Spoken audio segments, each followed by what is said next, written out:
Close that one.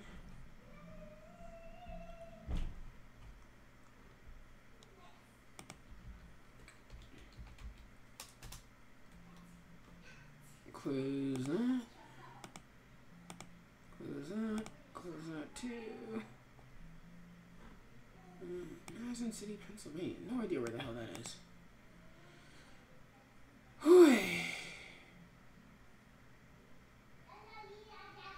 Hey Momo, welcome to the Skip stream. How are you doing tonight? Oi! Oops, gotta mute that. Hey Jiggy. Alright. Well, I'll see you when you get back. Discord. Oh, yeah. There we go. Let's join the Skip stream voice chat, because that's a thing. Oof.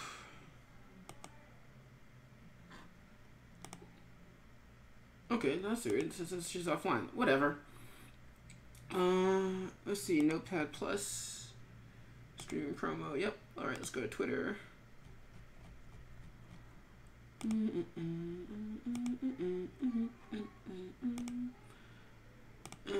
renders. Raw. Nope. Nope. I don't want to go to the renders folder. I want to go to the Skip stream folder. Promo break. Fin. Work in progress, or rather they want that. Alright.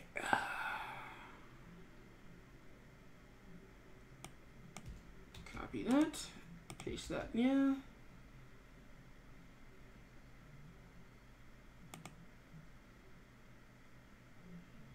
So as I finish this tweeting.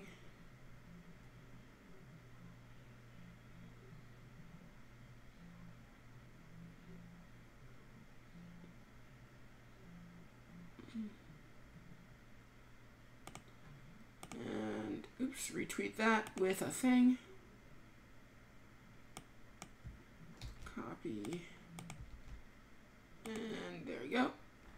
Alright, so that's Facebook taken care of. Let's go to Tumblr. Oh, yeah. I already know my video's finished. I don't care.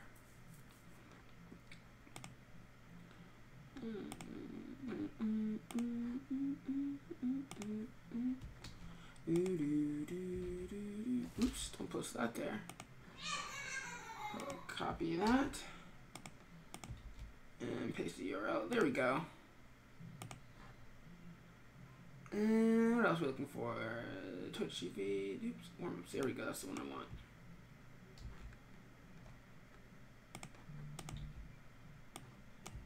Copy that. Paste that.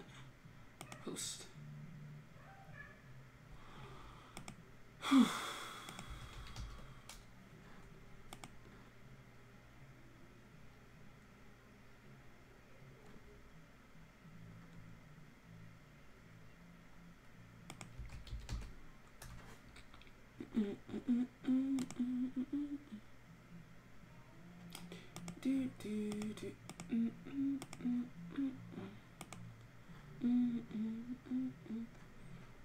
Oh, right. Blog is SkipperWing. Reblog. Don't remember blogs that comes on fly just yet, but in our schedule for 8/13. Still streaming. Swing by and check it out. Copy that and schedule that. And then, of course, for 9:13 p.m. schedule. And then reblog your SkipperWing. Paste. Schedule for 8:13 p.m. And then also again, schedule 9:13 because I still expect to be streaming in 2 hours. And if I'm still streaming by 10, then that'll be fine. Oh, right. Okay, so I do have the alarm. So that's good.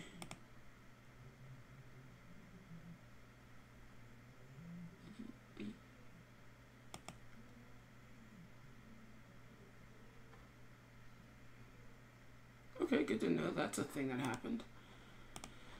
Oy, oy. We're almost done. So the last one is Twitter.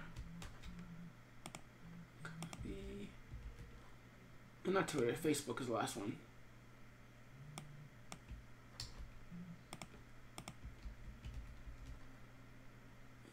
Post. Share. In a group.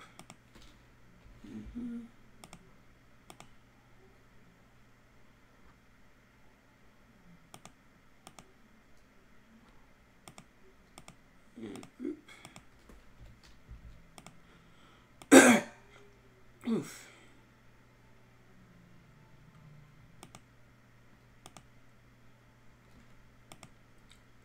Group.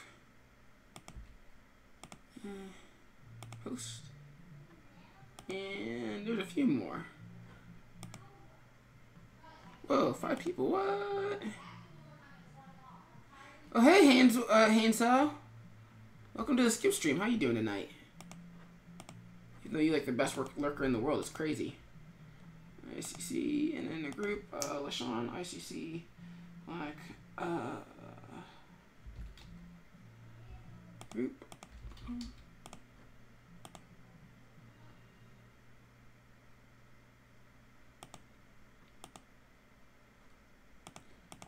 In a group.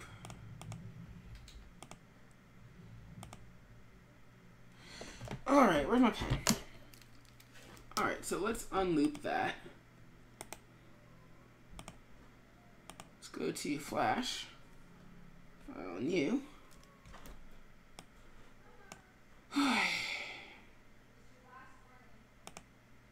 Which is 11 by 17. Alright, so that's unlooped. Cool. So, ooh. Streaming. Yes. Alright, so let's set the alarm.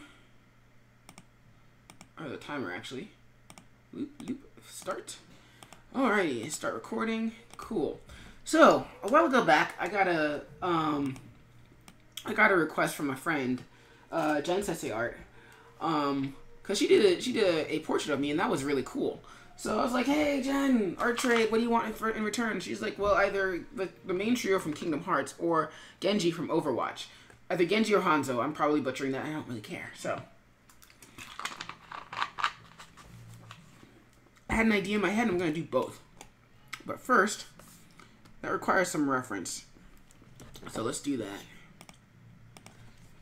Hanzo Shimada. Image. Oh, he's almost 40? Really? I thought he's 38. Oh, wow. That is some good reference. Jesus. Image. That's kind of all the reference I need. Dang. Alright, so save image as... Well, actually cancel. Let's bring it down here so you guys can see what I'm doing. So, save image as... pictures, reference, not Undertale, Overwatch.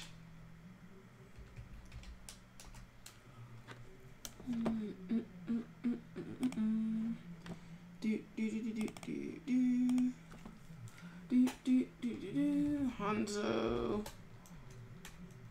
Graph.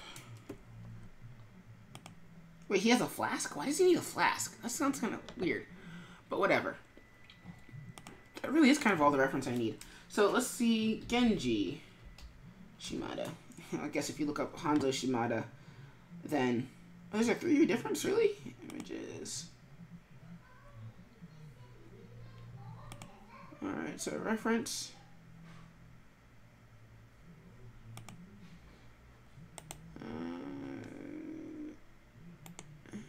There's a new tab. Odds are these probably shouldn't be on the internet for free.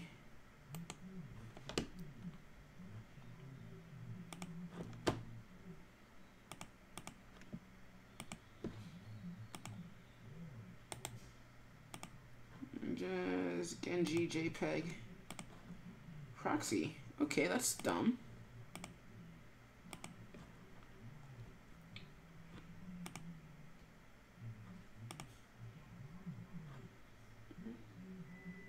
That's not at all helpful. I mean, it's sort of helpful, but mostly not helpful at all.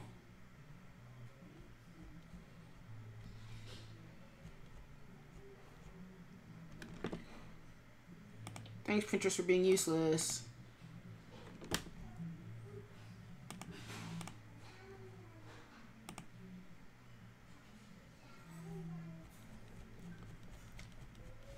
Thank you for also being useless, you Google. Say, copy link address. No, right, no. Save, open image in new tab. Oh, that's helpful.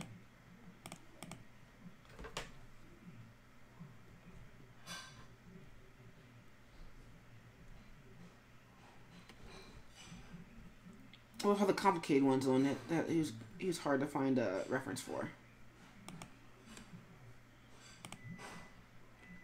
Image.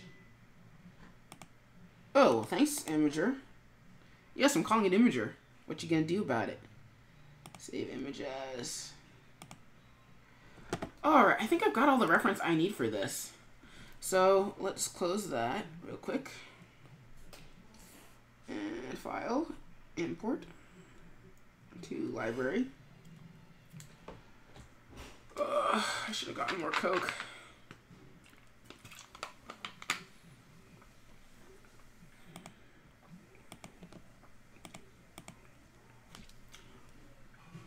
Alright, pictures, reference.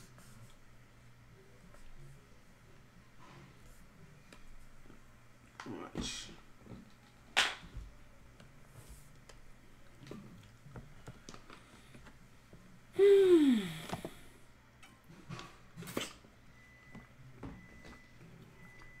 I finished what I needed to.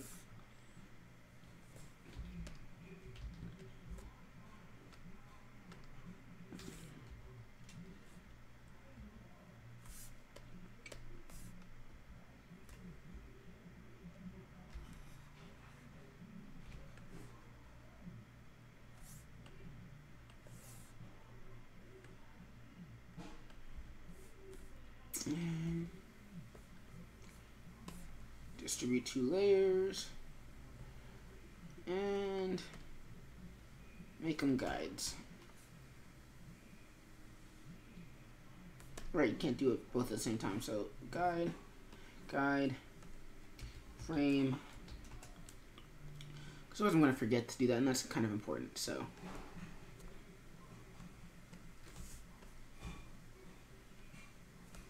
Let's make that a 5 and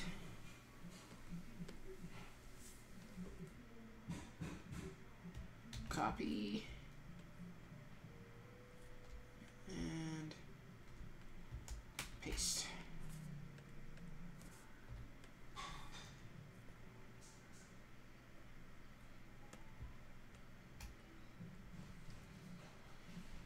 And I'll also make that a guide as well.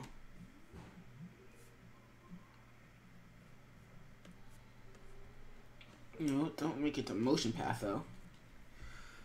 Alright. So let's try this fisheye thing one more time, even though I'm probably gonna botch it again.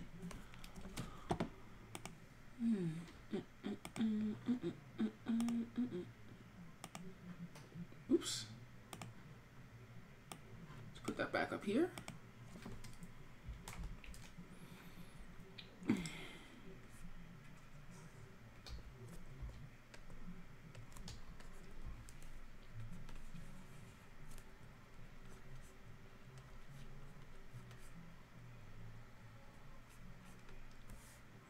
This is why I hate having the frame, because I can't see what I want to do.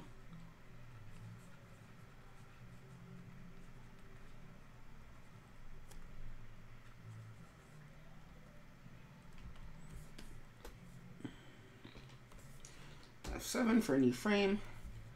Let's try this again.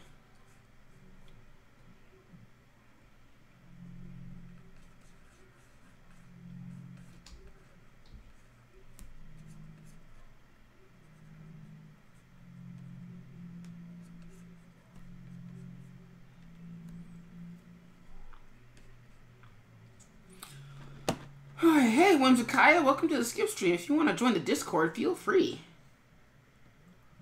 In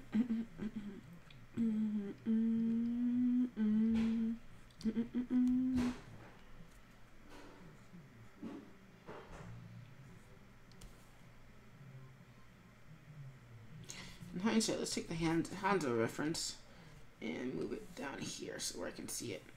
Hey! How are you doing tonight? Cool, that makes one of us. Alright, so how's your evening going?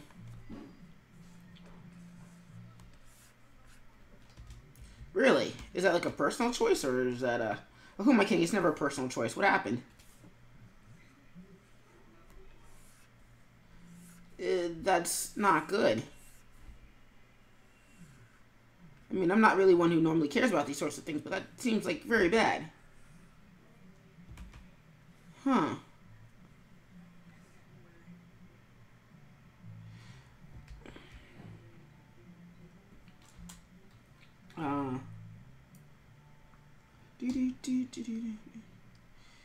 What? Does anybody? Well, to be fair, usually if you like getting your teeth cleaned, you're probably not in a position to actually really need your teeth to be cleaned. I mean, don't get me wrong. I know genetics are not fun. So like you don't get a choice sometimes, but you know. So, I'm trying to do this fisheye thing again and failing miserably. Like, there's a really awesome cover chapter of Naruto with a fisheye lens, but I don't really have time to go find it right now, so I'm going to fake it as if I've already made it. Which seems to be like everybody's like how things are seen online, so yeah. Okay, I should really just Google how to draw for a fisheye lens.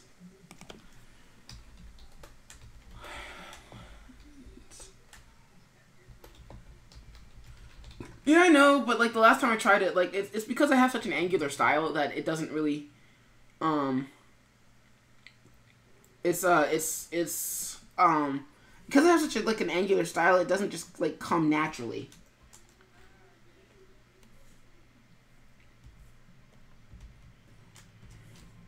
So, that being said, the curve thing gave me an idea though. Said, you mentioning the curve thing gave me an idea.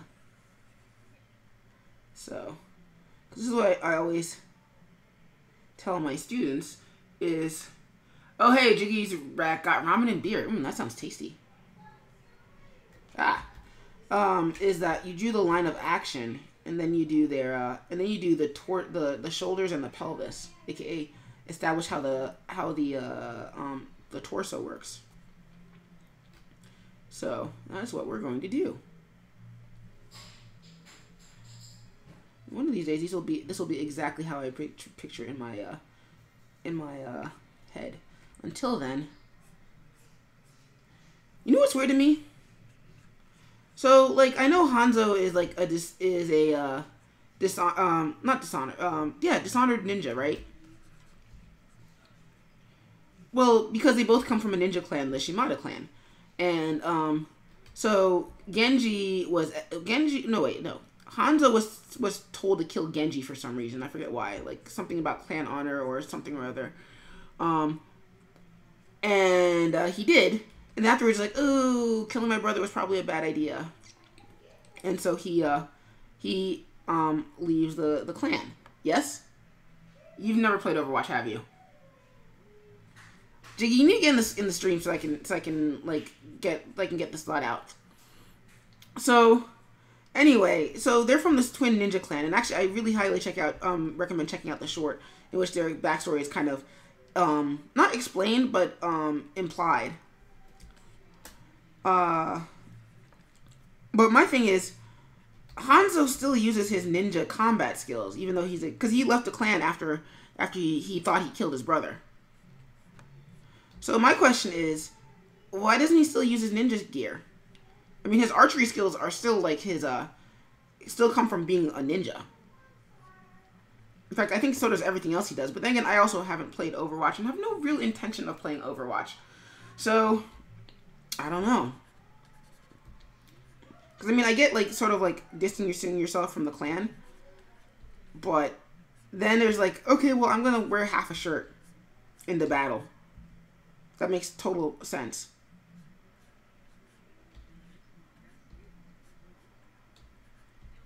Hey, Jiggy.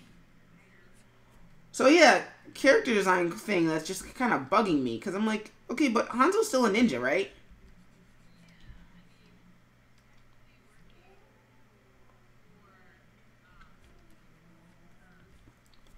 Talon? Really? I didn't know he was working for Talon. I mean, I knew he kind of had to be unaffiliated if Genji's working with Overwatch, but like I also kind of wow, Hanzo's a dick.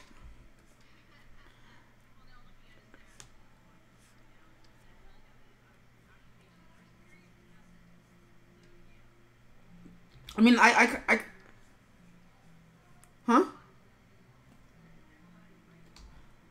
I,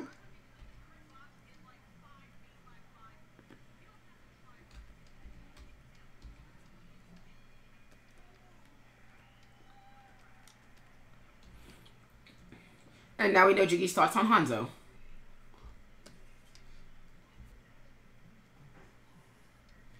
So I have been told consistently. Oh, I just heard from the entire world. That's how I can know so much about their backstories without having ever played the game.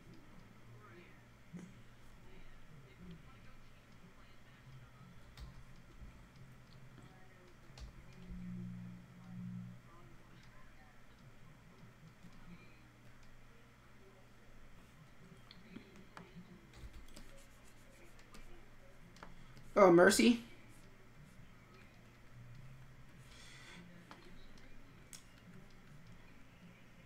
Farah or her mom? Cause Farah and Anna. Oh wait, Symmetra's not Egyptian though. I see, Symmetra's not Egyptian.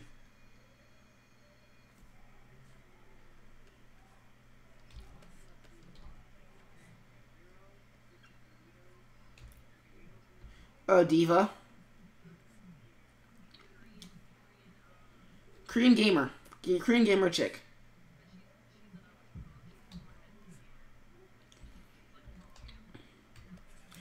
Yeah, well basically she's the personification of every nerd's wet dream. So I mean I mean don't get me wrong, she's a cool character, but uh, but yeah, no, I find that more often than not, like, even if you have no intention of being part of the fandom, you still should be trying to pay attention to what's going on in various fandoms, if that makes any sense. So, actually, that's not actually why I'm drawing this, because it's not so much I don't like Overwatch, because I feel that's going to be like, oh, Skipper doesn't like Overwatch, he hates Overwatch. It's like, no, that's not it at all. What? No. But,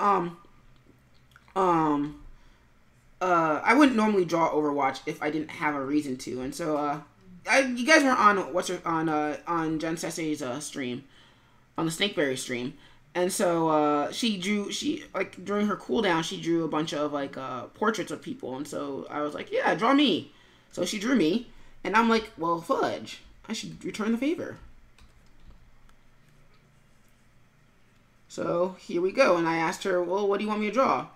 I'm surprised she didn't actually ask for a portrait of anything of her her personal IP, which I'm not going to really go into detail on, because unless that's something where she pops up in the stream, she's like, yeah, sure, totally. But and Hanzo's foot's gonna have to be like this.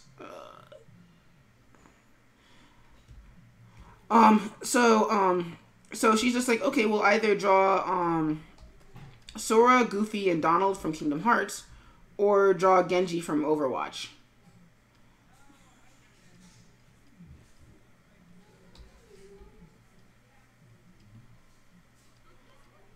hate it. I'm one of those people where like the corporate idea behind something can ruin how any affection I might want to have for this for that IP.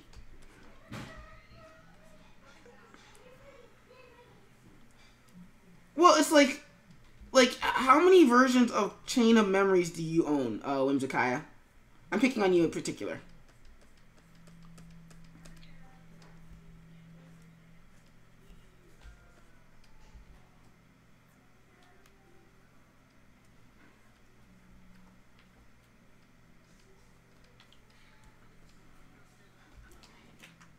That's why I asked you specifically. If Rainbow Chipper were in the stream, I'd be asking her too.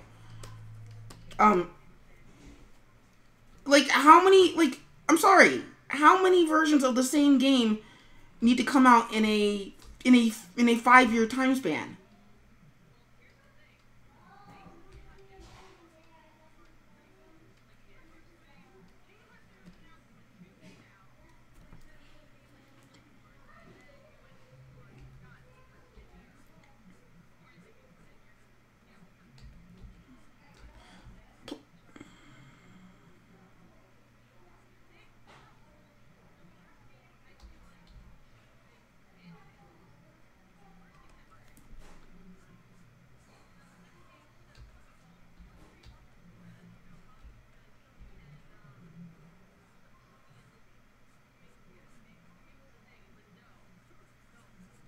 Well, and it gets worse too with the whole like I'm sorry, like every time I look at a synopsis for one of those games, the Disney characters get pushed further and further in the background. Like I'm sorry, wait, how many times do you revisit Hercules and he's got to learn the same lesson about heroism over and over again?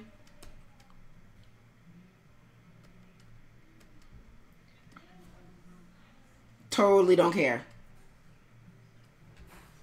And the thing is that there are compelling characters. Like there's a reason why Axel came back after like after he died in 2. He died in 2, right?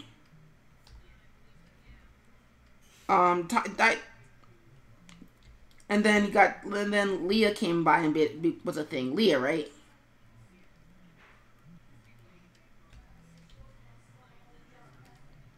And the thing is that I don't begrudge the thing, and this is where this is why I had a hard time getting on the Wonder Woman train, is that like the corporate BS nonsense of, oh hey, we've got a female character. I'm like, I don't care. Is it good?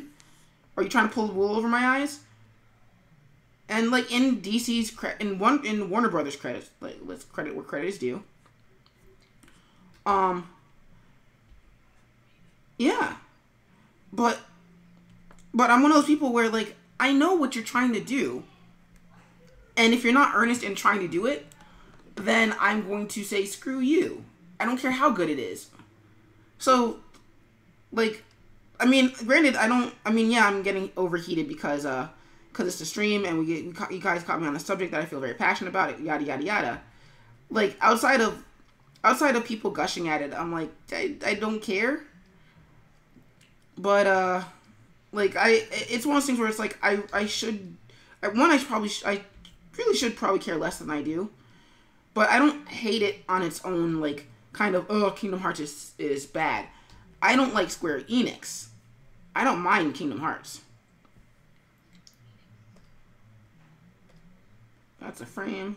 So, let me see. Where's the reference? What? Okay, let me rename that. Hanzo Ref. Oh, wait. I did actually name the layer, and I just don't remember what I named it.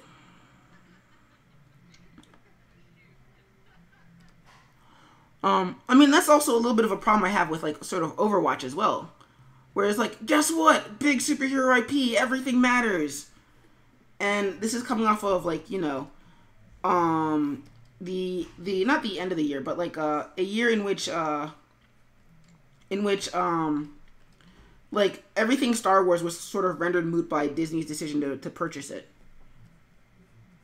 And I'm like, okay, yay, I wish I could see some of the stuff in-game rather than in the supplementary material.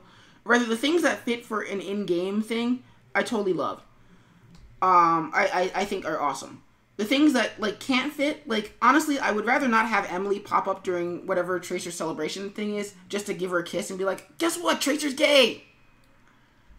Like, I think the comic was actually very well done, even if like I do have misconceptions of like, oh, guess what, it was revealed in the comic book.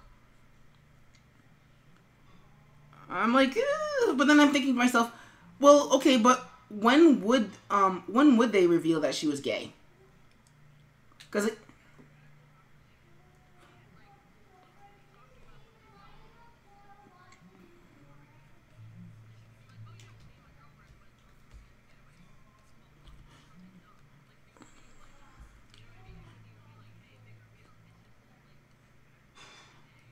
well, I think that's how it was played in the comic. Because basically she runs home. She gives her girlfriend a present. They hug, and then of course there's the obligatory, oh my god, I'm so hot for you smooch. But not I'm so hot for you because I'm gay. I'm so hot for you because you gave me something. You showed how much you love me as a person. Like it's the same sort of kiss that you probably give your hubby if you get at Christmas time. And everybody's like, oh, she's gay. And I'm like, okay, cool. Because, like, if you did it in the game where it's like, and then it's a random conversation, it's like, really? In the middle of a life or death situation, you're going to talk about this? So I get that. But, I'm also, like, there's certain events where I'm like, wait, you couldn't have made a series of story missions about the, about how Overwatch, about Tracer's first mission in, London? Like that one promo DLC thing that you got that was a big thing with all the skins and stuff.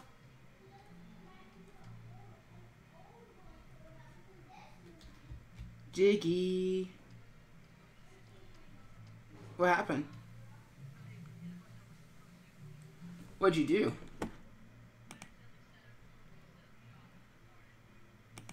Oh, was this Warframe?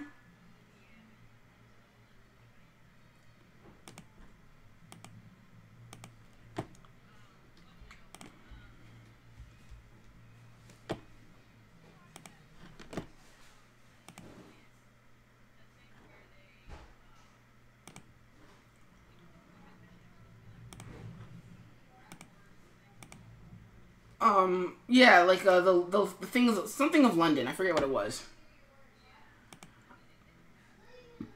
Yeah, but I mean, I'm always gonna be one of those guys where I'm like, okay, what did you promise me versus your ability to actually deliver on what you promised me versus what you're saying you're promising me. And so like Blizzard, I think I've kind of mellowed out on Blizzard and Overwatch. Like, the game is fantastic. So, and it's fantastic for what Blizzard wants it to do. Like, it'd be one thing if, Overwatch sucked at what it was trying to do, and Blizzard was like, well, you just didn't get it. It's like, well, no. It's good at what it does. And then two, like, they've made good steps. They haven't been steps in the direction that I personally want, but you know what? I'm not their target audience, and that's fine as long as the product is still good. So, and the thing is,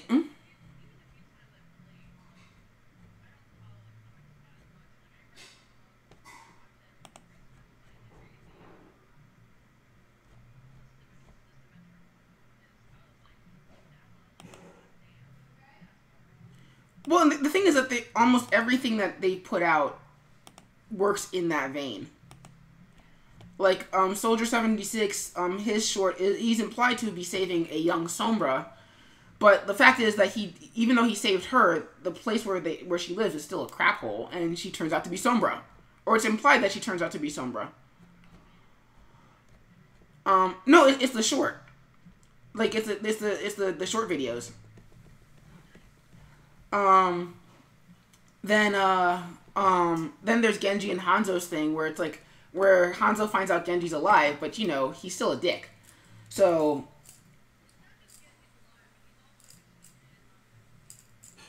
racist? It's racist. But,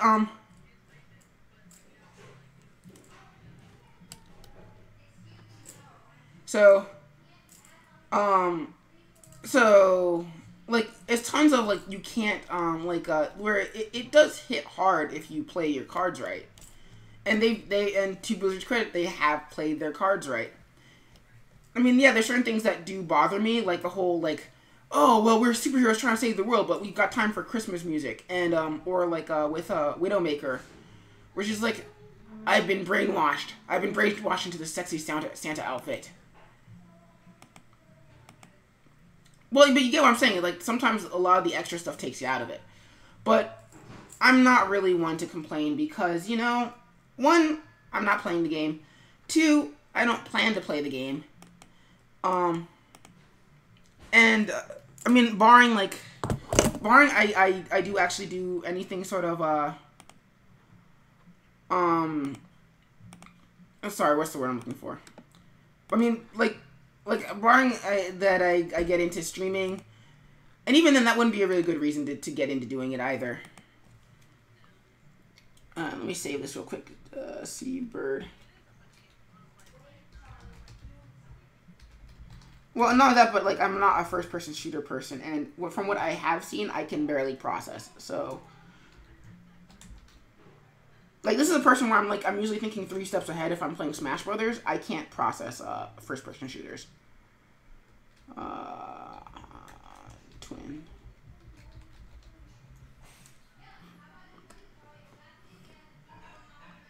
Oh no, I would just be horrible because I'd always be on the wrong side of the map when some people needed me. Like even if I was playing like Lucio or Mercy or any of the other buff characters, then I'd still be on the wrong side of the map while everybody's getting shot, and I'd be like, okay, well here I am. And like, what are you doing over there? We're supposed to be over here. So I wouldn't necessarily be like, I just would be barely competent. Like unless the goal was some sort of weird outside the box thing, like capture the flag, then I wouldn't be very useful. So yeah, so that's me in Overwatch. And I mean, the thing is that even the things I like aren't immune from this. Like I don't like the idea of a classic Sonic. I really don't. Like, mostly because character designs evolve. That's all that was. It's not enough for him to look like the misbegotten love child of Mario and Mickey Mouse. Like that's what he was. But you know, times change and that's not cool anymore. So they redesigned him. That's all that was. There's no in-story thing where the character hits puberty and suddenly, because he's got longer legs, green eyes, and suddenly he can do more stuff. That's not in a different gameplay style. That's brand confusion. That's brand confusion for the sake of acknowledging the opinions of people who have no idea what they're talking about. I'm sorry, fans, Sonic fans, but that's really that's what he is. He's not. It's just a redesign. Like, and the gameplay is not tied to that redesign. So, yeah, even the things I like, they're the ones where I'm like, you. Like, whatchamacallit? Mario Kart, Deluxe, 8 Deluxe should not have been $60. I would have taken it for $40. I'm fine with that. But, like, $60? Are you kidding me? I just bought it. I just bought it. I just did everything you asked of me, and and you're asking me to pay more? Well, and to be fair, like, there's no way to, like, as far as I know, there would have been no way for them to sort of specifically reimburse the people who had Mario Kart 8. Like, it's one thing, like, with the Ambassador DSs, where it's like, that's a console in and of itself. And that's enough of a money shell that you don't really want to be like, you wouldn't want to be like, okay, well, I'm gonna buy the Ambassador DS just so that I can do whatever. But it's one of those things where it's like Nintendo could have handled that better and less greedily.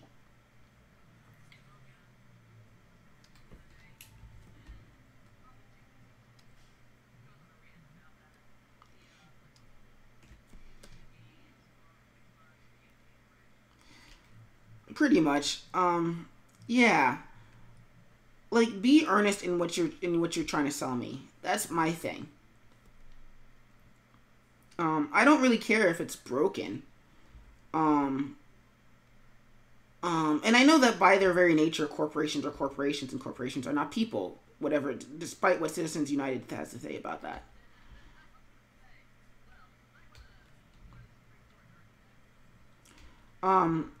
Like, I know that by their very nature, they have to be greedy. If you follow me on Facebook, you'll notice that like there are like 50 different Crimson Fly or SkipperWing Draws a Thing posts on my wall right now because I kind of have to let people know, and if I don't spam it, nobody shows. Well, nobody who isn't a regular doesn't already show up. I know Best is lurking.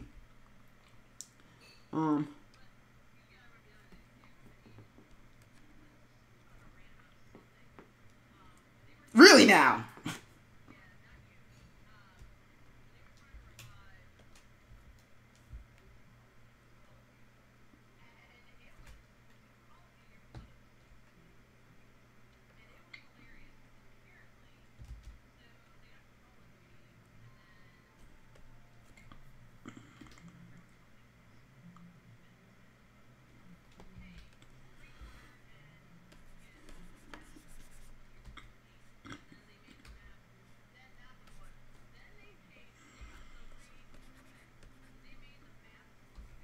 Mm-hmm.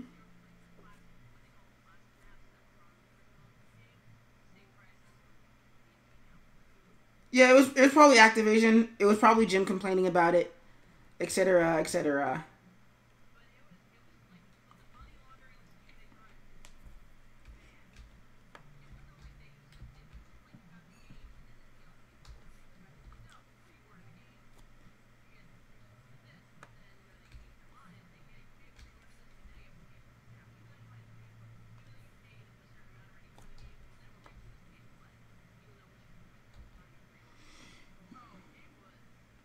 It was bad.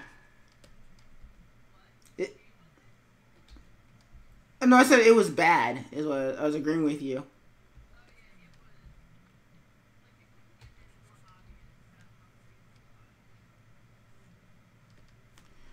And the thing is that even innocuous things, because corporations aren't made up of just one person or aren't one like sole thing in there.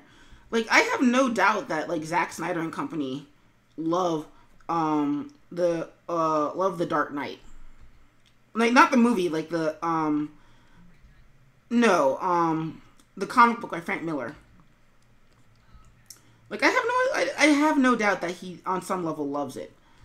Um, and in my personal opinion, it's a mess of hot garbage. But I understand why people love it. But that doesn't mean that doesn't change the fact that they were very nakedly cashing in on. Hey, remember that? Guess what? We're doing that. But Ben Affleck is gonna be Batman.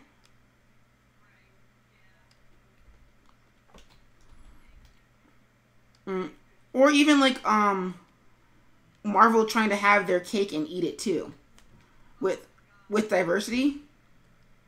Like don't get me wrong, I like that there's a Black Spider-Man.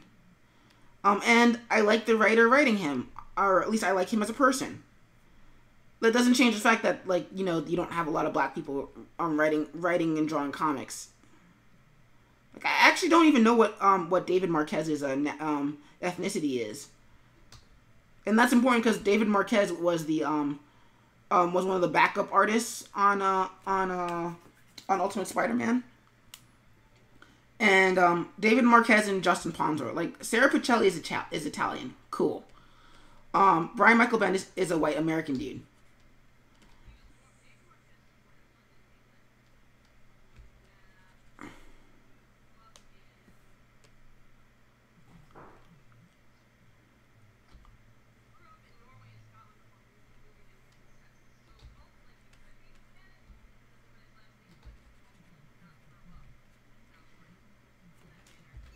Could you look up somebody named Justin Ponzor?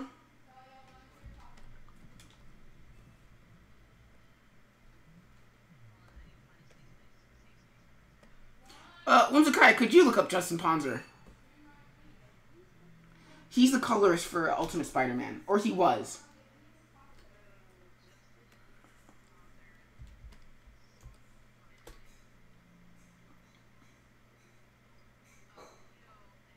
SOR.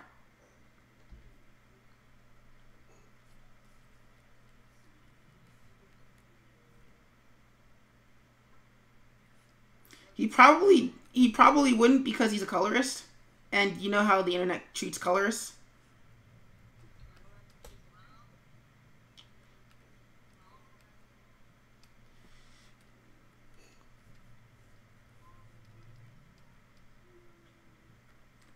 Genji, I'm gonna punch you in the face because you're not gonna be fun to ink.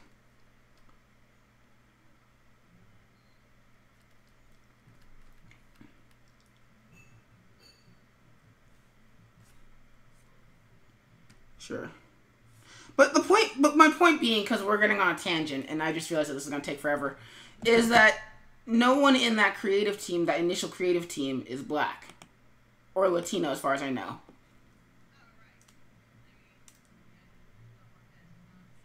Well, he didn't like like I was reaching for Marvel's sake with Marquez.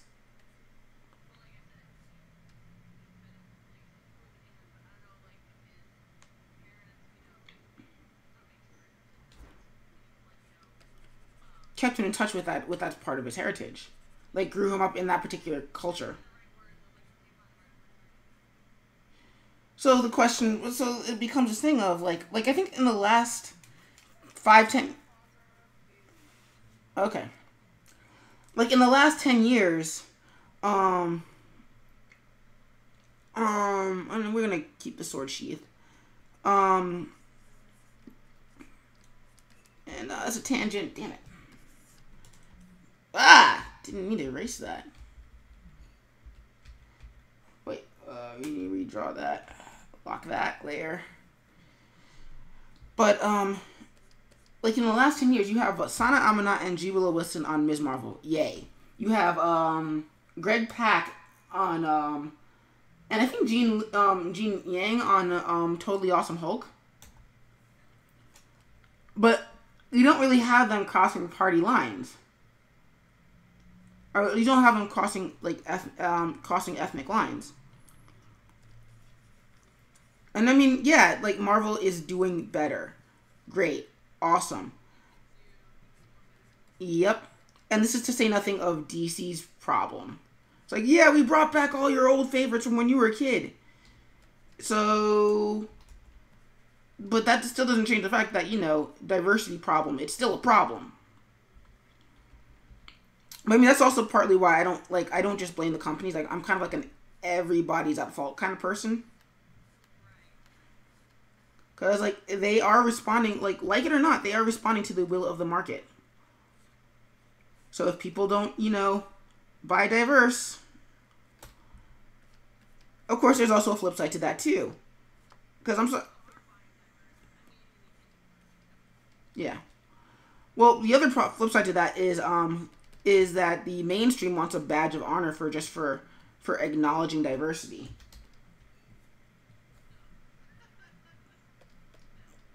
Well, even like barring comics, you saw it with Power Rangers. Well, I heard not that bad. You know, just spent too much time in its first for the first 2/3 of its runtime not actually being a Power Rangers movie.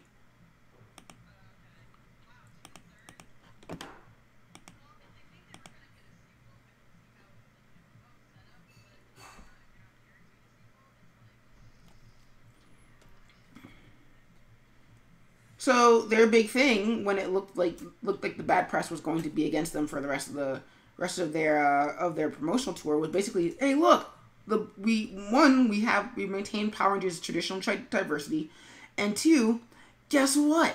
The Blue Ranger's on the autism spectrum, and the Yellow Ranger may possibly be gay, or at least bisexual, or at least struggling with it.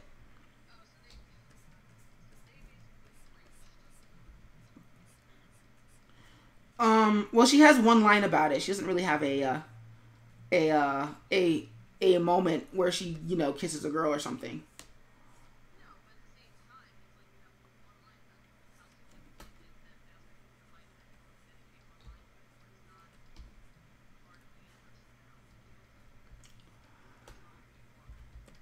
So the problem becomes like then like as the marketing goes on, it becomes very clear that it's like instead of promoting how good the movie is on its own merits, it's look at our diversity push. We are so diverse right now. And so that's just I'm sorry. I don't care how good it is. I mean actually I do care how good it is. Well like by necessity. I can't not care about it. As a black dude who wants to see more black dudes on TV and in movies, I have to care. Like, I don't have the luxury of saying, oh, well, I'll wait until the next one to actually be good. There might not be a next one unless I make it. And that's going to be, if the trend holds, that might not be until I'm like 45.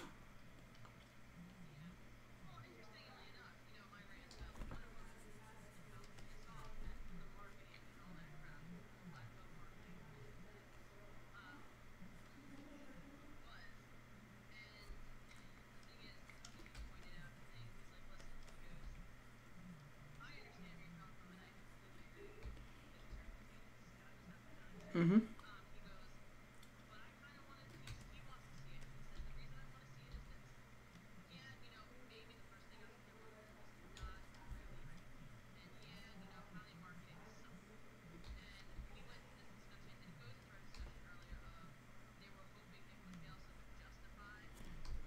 Mm-hmm.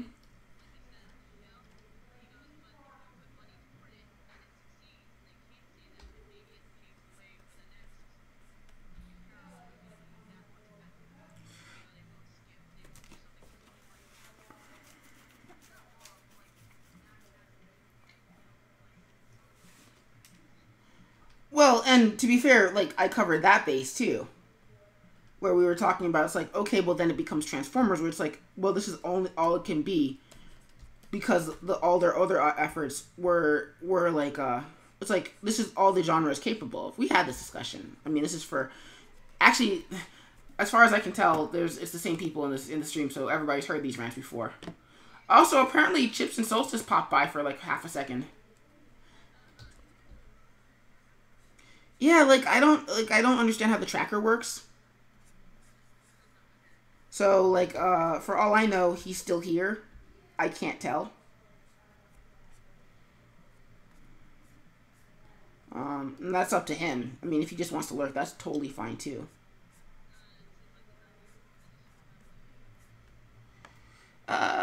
See, that's I hate that. Let's fix that. Okay, just got a super arm. You and me both, which is weird because like we're on the opposite sides of Baltimore City.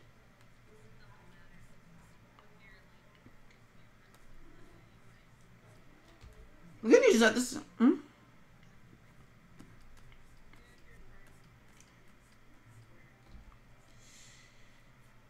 Well, it is what it is. But I mean, I'm glad that Wonder Woman is good. I just, sometimes I wish I could just not be aware of like all the insidious like undersides to all of this media.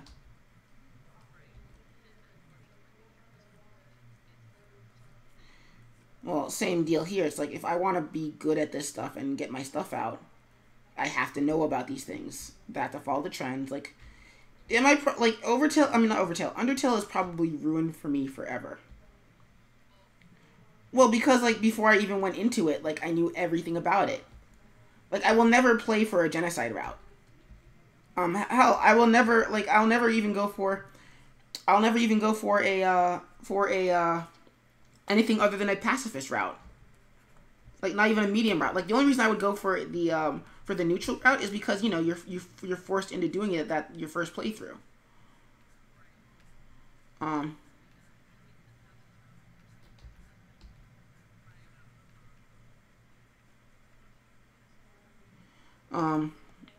But I mean, like the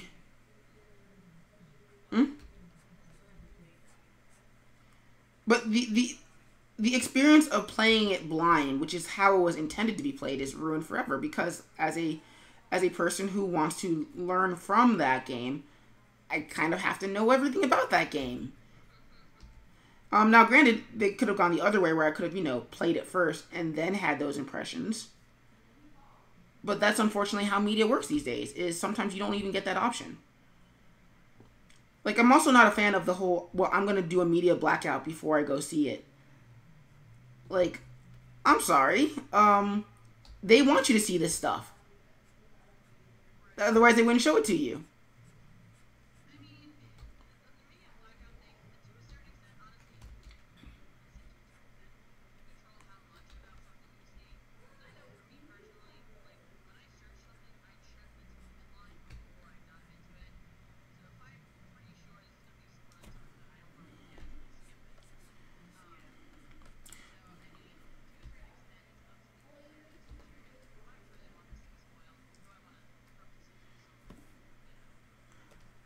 Well, plus part of what I've learned is that if they're telling you look at this one thing, look at this one thing, look at all the things that we're showing you, odds are that's not the thing that you should be worried about. Like, nobody knew that the Winter Soldier. Um, I don't care how many people, if that was on your conspiracy theory list, you didn't know going into that the Winter Soldier killed Iron Man's parents. Well, not just the entire movie, but like the lead up to the marketing.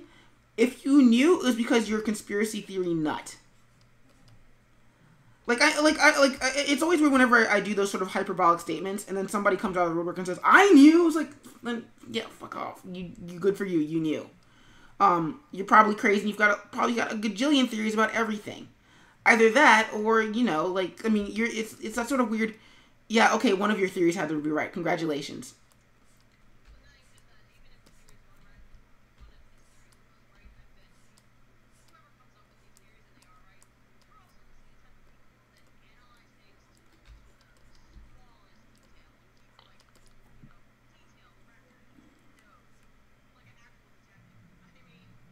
Mm-hmm.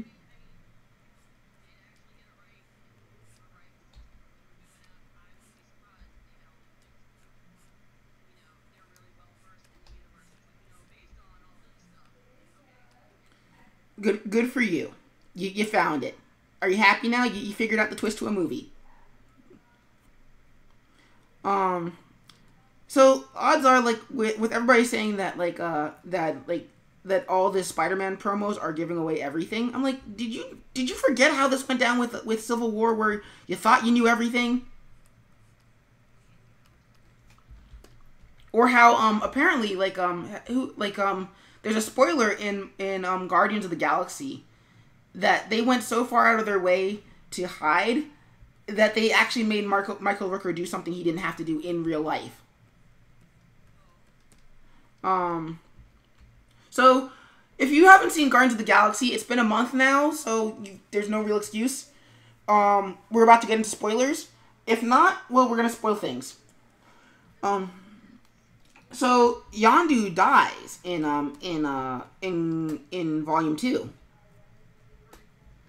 Now, to cover up the fact that Yondu was in all the promos for Guardians, but nobody had seen him on set for Infinity War, they had Michael Rooker visit the set. So that way, well, you don't even need to do that. You just have him show up, and everybody's like, "What's Michael Rooker doing here?" And everybody's like, "Oh my God, what's Yondu gonna do in Infinity War?" Not a goddamn thing, because he's dead.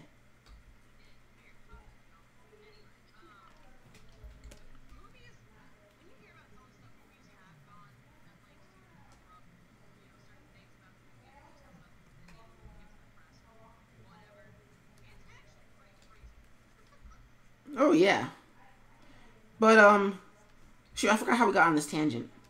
Um, like how I treat my media nowadays is basically, odds are if the spoiler entices me or if they give it away, like sometimes you can botch that.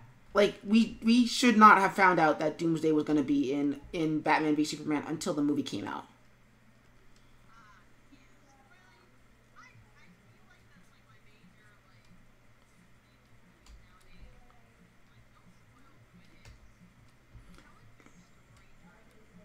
But that being said, if there had been something even more like crazy, like oh no, Wonder Woman is working with Lex Luthor to preserve humanity from Darkseid because she knows things that Batman and Superman do not know, and she's being blackmailed by Lex to in order to uphold the peace, or what she thinks is peace, because like she's as smart as he is, or rather she's as experienced, or rather she's old enough to be as smart as Lex is.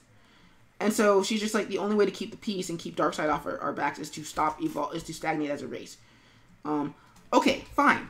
That would be a really, really crazy twist. That would probably ruin Wonder Woman forever with today's like social climate. Like, you'd have to give a really good reason for why Wonder Woman would make that heel turn.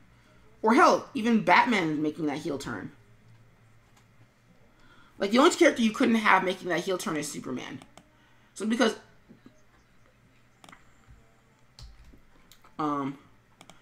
so if that was what they were doing, okay, fine. But that wasn't what they were doing. So that's where a place where it failed. And that's fine. Whatever. Oh, let me set the timer so I don't know. Well, no, I'm recording now. I just didn't set the break timer, so otherwise I would be probably sitting and ranting for the next 10 minutes. And then, like...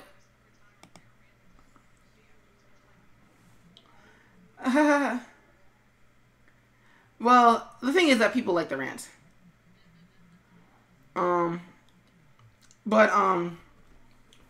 So yeah, like, I'm one of those ones where I hold everybody, or at least I try to hold everybody accountable. Heck, even myself. Like, once I go see Wonder Woman sometime this week, I'm going to go out and make a post and say, hey, I was wrong. I was very much wrong. I was expecting this to be bad. Part of it, I'll probably admit, Gal Gadot didn't appeal to me. Part of it, Beavis. Part of it, WB doesn't appeal to me right now. In fact, I'm wondering if Wonder Woman is a fluke. Well, I mean, my thing is that look at like Logan and Deadpool. Like, they thematically and tonally have nothing to do with the other X-Men movies. You can't tie them to the other X-Men movies. Deadpool is too goofy and Wolverine is too serious.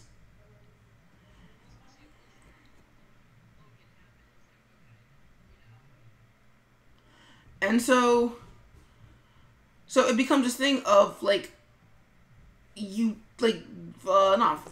Fox, what are you doing? And oh, they don't. Marvel doesn't want them back. They've got the Inhumans and Agents of S.H.I.E.L.D. They don't need them back.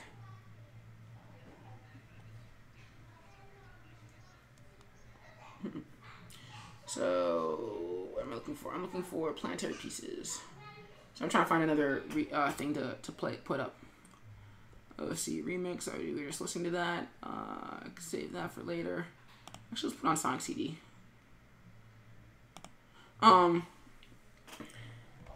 So my thing with Logan and then Wolverine and then Days of Future Past and then Apocalypse is, what exactly is Fox doing with the X-Men?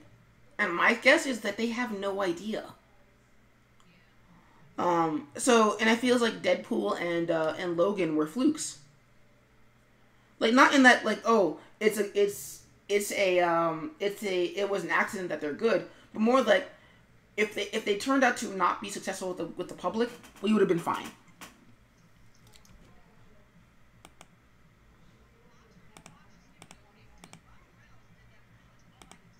Still Fox. Fox just gets to take credit. Well, they also provided the budget, and also, you know, the reason for why the fight scenes were cut. So, anywho, like with especially with the state of the DC universe right now, I don't think that they know what they're doing. I think Wonder Woman is a fluke. and not fluke that it's good. I don't want to undermine Patty Jenkins and Gal Gadot in something that they should rightfully be proud of. But it also feels like they weren't really. They're like, we need the goodwill, and we'll take it where we can get it.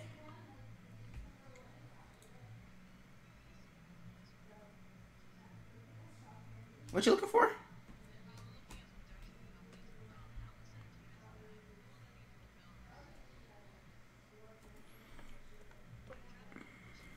Who? Patty Jenkins?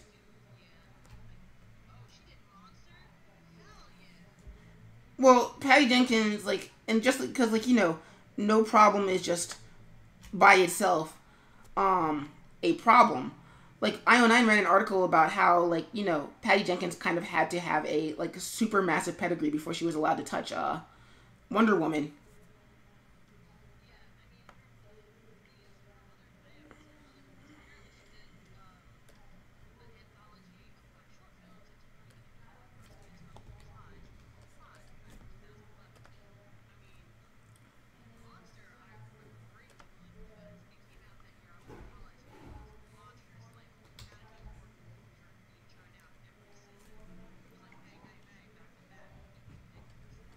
Mm.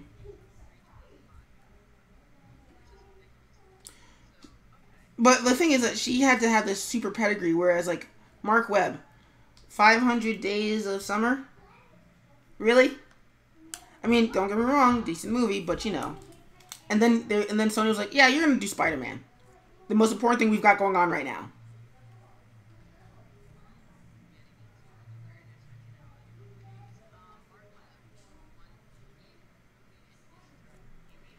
Well, that was my point, yeah. And so, I think that the pencils are done for this, so I can go in and make do some flat lines. Cool. Yeah, so it's like it's just that sort of yin yang. That's hence the title, Dragon, Twin Dragons. Like, I have to name these things because otherwise YouTube is like, well, okay, what's the title? And I can't just be Seabird, Skip Draw, 40 something blah, my naming convention.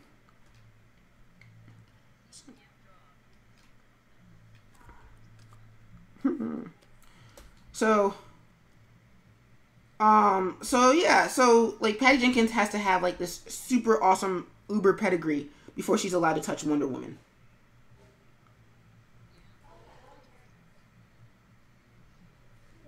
Just a lot. So, yeah, problem on top of problem on top of problem, and not helped by the fact that some people are like, well, I don't want to talk about the problems. Or I don't want to deal with the problems. It's like, good for you.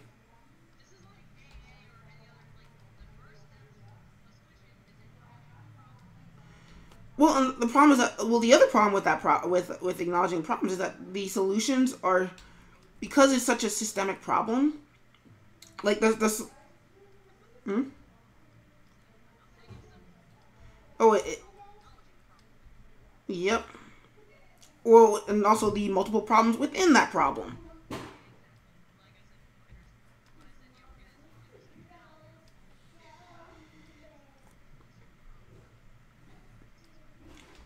Well, because it becomes this thing of like, well, why are you always so negative? It's like, if you thought about half the things I think about, you would not be a very happy person either.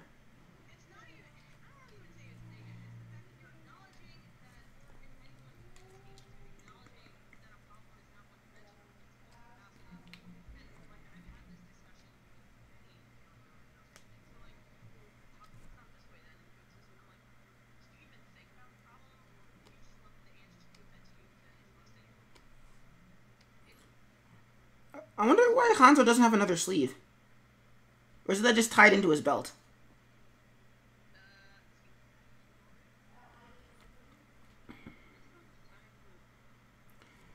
Because, I mean, Blizzard's not sloppy. So they wouldn't just, like, give him a shirt. Yeah.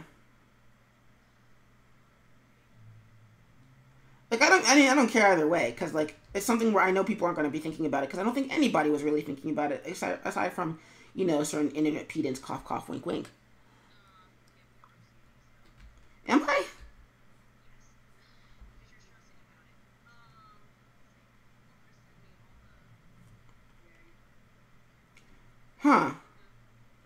because that reminds me of something I've been thinking about for a while. Is like, once I get my all my crap straightened out, then I want to kind of go see a therapist at some point and be like, so is there anything wrong with me?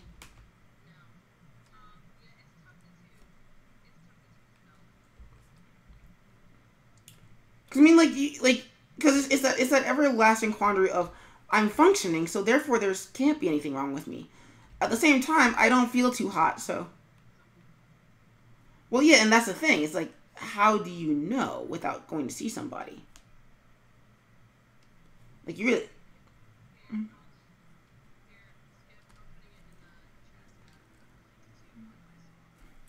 Cool. Thank you. Not really, but I appreciate it. Is that a figure? Is that a figurine? Or is that a model? Hmm.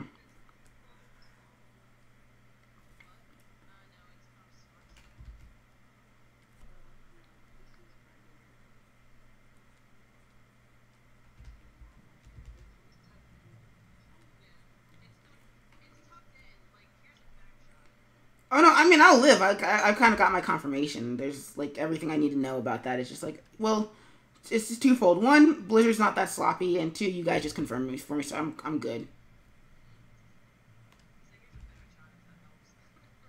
Well, it's weird because that's something I think a lot of people never really think about. It's like they're like, oh man, he doesn't have one sleeve. I guess there's something. I guess Blizzard messed up. It's like, here's a thought. Maybe Blizzard knows exactly what they're doing. Because if they really needed your opinion, they would ask you. Or you'd be working for them.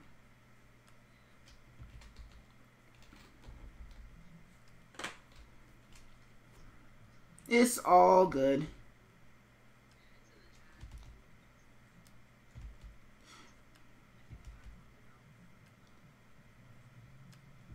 I mean, I'm good either way. So,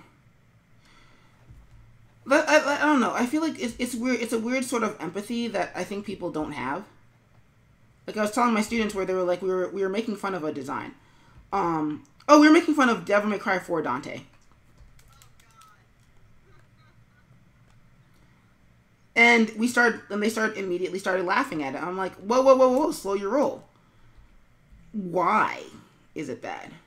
And then, of course, what do you think that they were thinking when they made him? That they thought that was a good idea.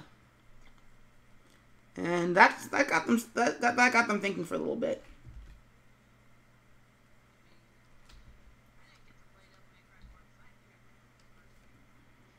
Mm-hmm.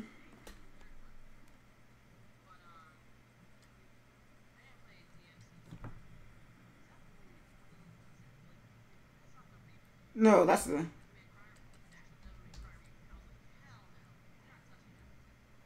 Well, honestly, that design actually works for me. The DMC Devil May Cry one.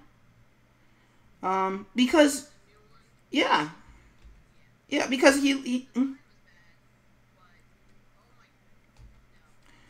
well, even from a gameplay standpoint, I like that one better because I will take the more accessible. There's only one reason for your stuff to not be accessible, is if you're almost done with it. Like if you're on the final chapter of whatever it is you're doing, like if you're in the last episode, okay, fine. If you're on the game like number 17, fine. But every game should be accessible, and by that point, Devil May Cry was only accessible to the hardcore fans. It's a problem that Capcom keeps running into. Because like by that point, like I'm sorry, I see all these combos on YouTube. I can't do them. Like I can't do those. Those are for that's just basically somebody just like wanking off to the camera. For all the complexity that they have. So simplifying the gameplay down to the angel or devil, pretty dang simple. Also, it gives you a gameplay. It gives you gameplay tie into the theme of the game, i.e., that the coexistence of Dante's human and angel sides gives him a power that he wouldn't normally have. That nobody else has, except for Virgil, for the same reason. Whereas, like, I never bought into the whole humanity is Dante's humanity in the classic series is what makes him special. Like, no, BS. From a gameplay perspective, the only thing that makes him special is that his dad was a super tank. Like, everything in the game is about how much his dad, how much power he inherited from his dad. And, like, how he's always fixing his dad's mistakes. And almost nothing about humanity.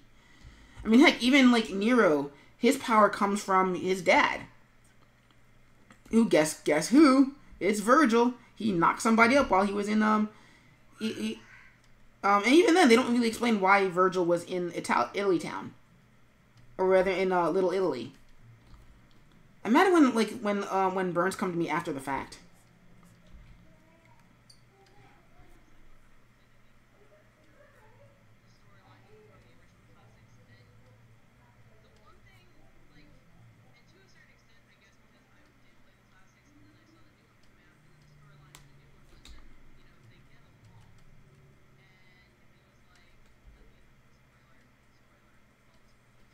It's been years, literally. Virgil turns for no apparent reason.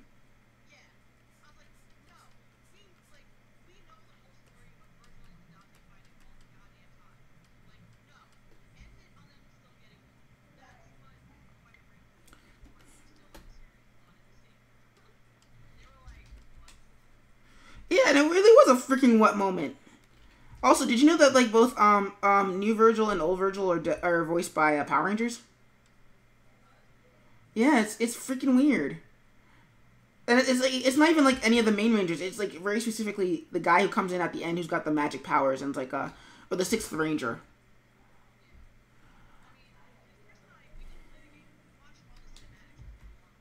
Mm-hmm.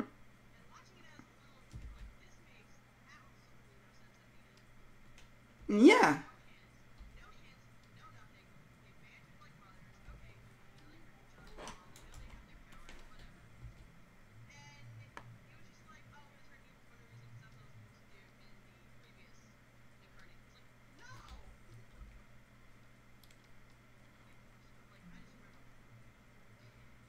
I was too, cause you know what would have been cool is if like in the next game, Dante has to fight off a masked guy who's got the same powers, and then at the end it turns out that it was Virgil.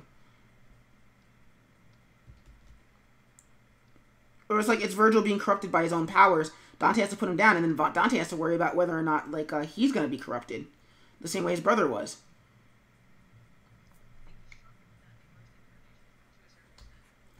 But anyway, we got way off topic. My point being that like DMC Devil May Cry Dante made sense for the story that they were going for. Where like devil hunting isn't a profession, and when you do something like that in the real world, where you kill people with actual like lives, regardless of whether they're demons or not, there are consequences, even if people don't understand why you're doing what you're doing. So a nihilistic Dante who's sort of given up on life, it worked. Could the character have been a little bit less douchey? Yeah. But the character worked for what they were, for the idea that they were trying to go for. Whereas, like, I'm sorry, Devil May Cry 4 Dante with his, like, assless chaps and his, like, flamenco cowboy getup. I'm like, what exactly do you do?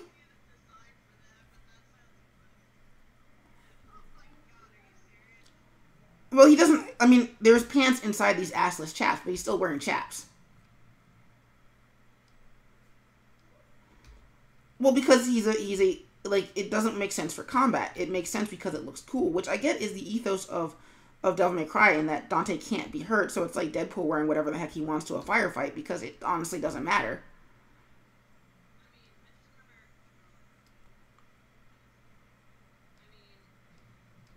Well, even that,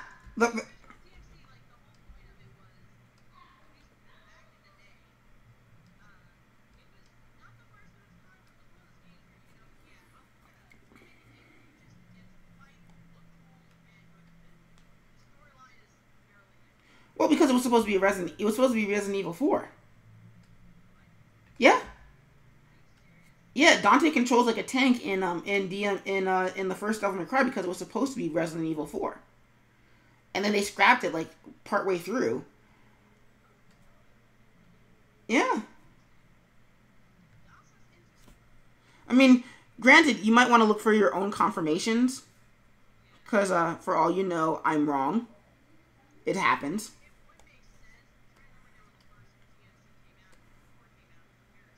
Well, because 4 was out on the Wii. The first one was out on PS2.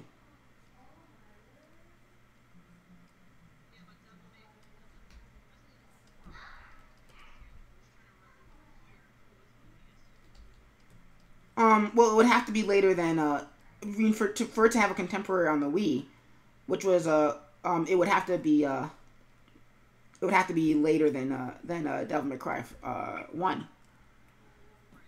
But yeah, it was supposed to be a Resident Evil game. That's why Dante controls like crap in the first one. And why, like, again, Mallet Island looks like something out of a Resident Evil game.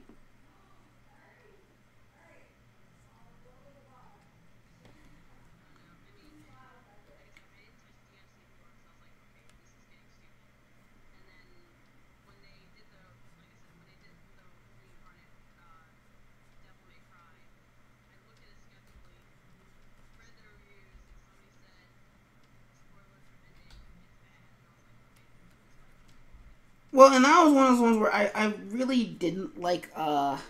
This is where that's part of where I'm like, fans, y'all need to like take your heads out of your butts.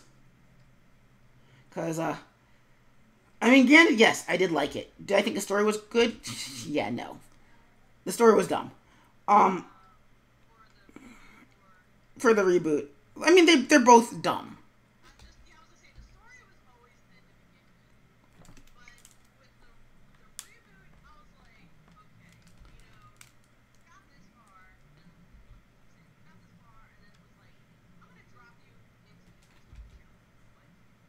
Which is weird because, like, I think if it, like, no, the fans were always going to hate it. Like, I think anybody who wasn't already invested in Devil May Cry was always going to hate it. Like, because that's the vibe I always get with a lot of the reviews. Like, you were always going to hate it. You probably shouldn't have been given the review.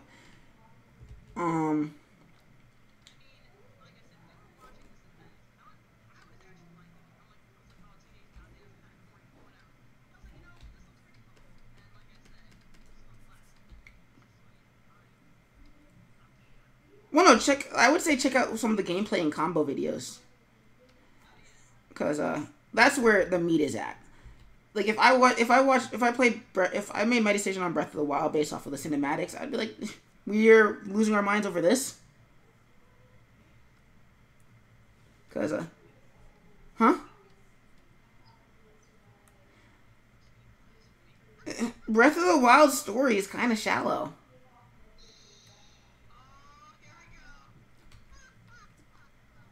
Like, I mean, it's the inherent danger of an open world game. You either you have a crap ton of story, like a densely packed game, where you're kind of railroaded, and you have to follow the plotted line, or you have an open world where you can go wherever you want. But that means that if the story is to proceed in any fashion at once, you can't do certain things in different orders. Like, if you got a thing in Zoro's domain that's supposed to help you in Rito Village, then that means that you have to do Zoro's domain first, and that goes against the flow of the game.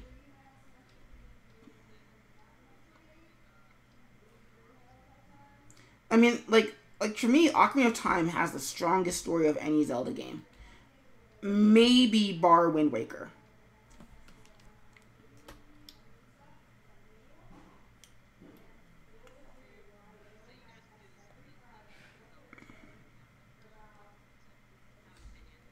Like, Ocarina of Time is basically the hero's journey, but, like, the most basic hero's journey that you could do for a video game.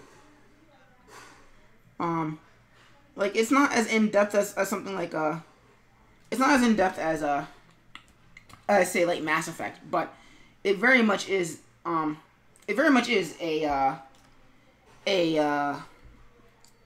the word I'm looking for? Whoa! ATAX 360 is now following. Thanks, ATAX. Or Attacks. Oh, I guess Attacks makes more sense. I'm dumb. But the thing is with Ocarina of Time is that comes at the expense of go here, do this thing. You can't move forward until you do this thing. You didn't do the thing. Well, guess what? You can derp around in the village where you are, but you can't move forward with the story until you do the thing. Whereas whatchamacallit, Breath of the Wild's big thing is, you want to go fight Ganon? Go ahead. Just don't say we didn't warn you.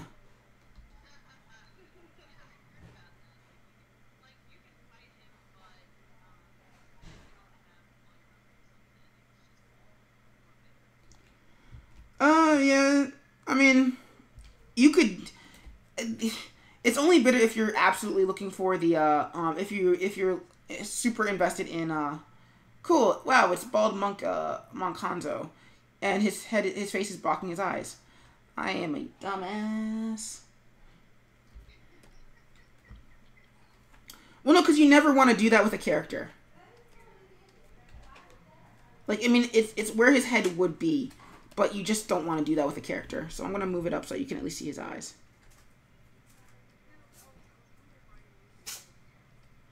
Because it was a cooler pose. So I'm going to do that thing that I almost never do and try and rough out the head without a guide. Wish me luck.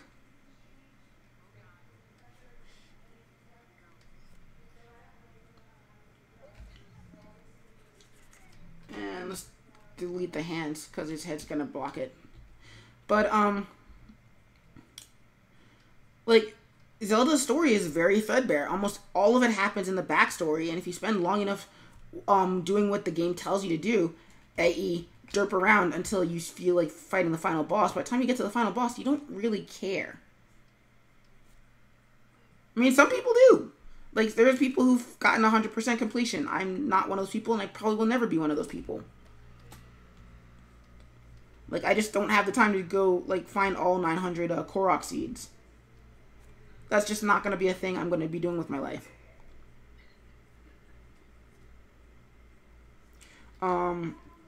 But it comes in the way of story.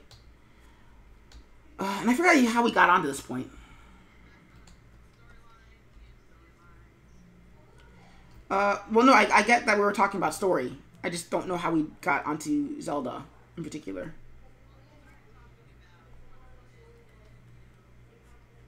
Well, no, I know that, but I can come back to that later. I just don't know how we got onto Zelda.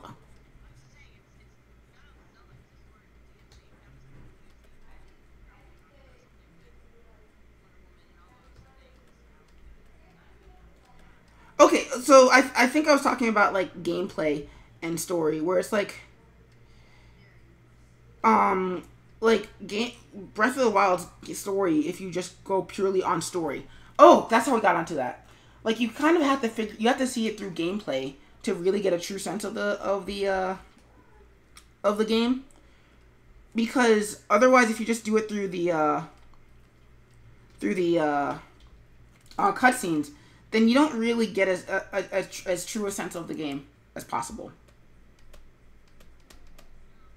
Somebody had an epiphany, and now we're kind of not privy to it.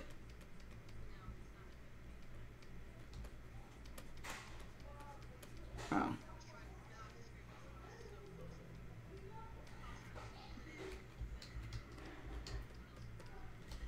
Oh no, that's totally fine as long as it doesn't, like, destroy the stream.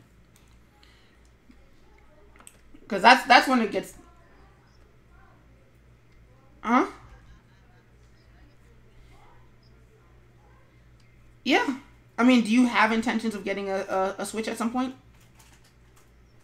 How long until you get a Switch? How long is that? Because, I mean, if it's not going to be for, like, a year or something, then you can, like, I would get Breath of the Wild on Wii U. Like really, because unfortunately the Switch right now doesn't have anything where I'm like, you absolutely need a Switch for it. Like, hell, even by the time Splatoon 2 comes out, I'll still be like, eh.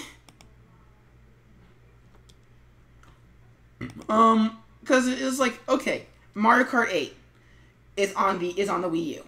It's also on the Switch. But if you already have it on the Wii U, you're not really missing much. Breath of the Wild is the exact same game. If you have it on Wii U, you have it on Switch.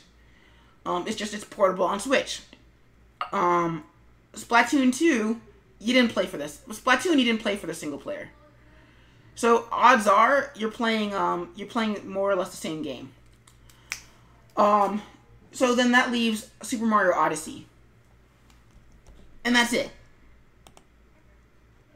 So you might as well. If you don't see yourself getting it within the year, then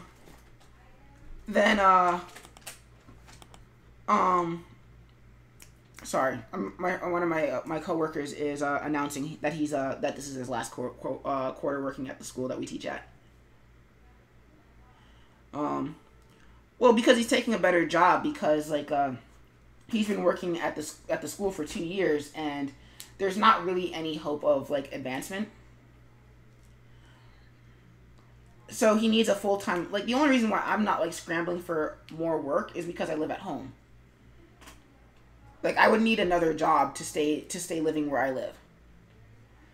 Hell, even if I moved out of my parents' house and found work elsewhere, I would still need another job. Like I make let me see, I make $1,600 every $1,600 every 2 weeks. No, I'm not. Wait, no, hold on. I don't make $1,600 every 2 weeks. I make $800. No, I make $1,600 every month.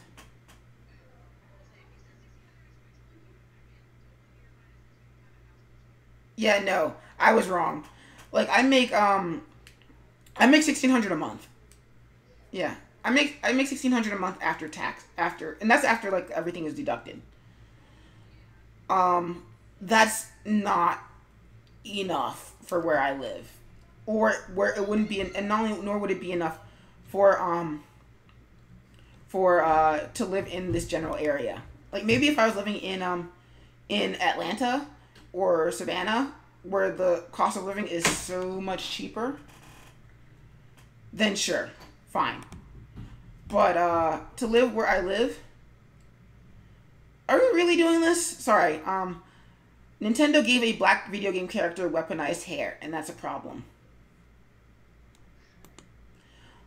The new character, no, the new character in ARMS.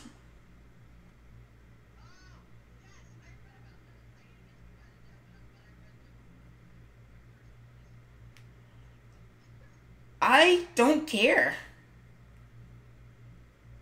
I mean, granted, I'm not the authority. And actually, I'll be right back, because I'm sorry to leave you guys on that moment, but I'll be right back. I need to get some more blackberry seed.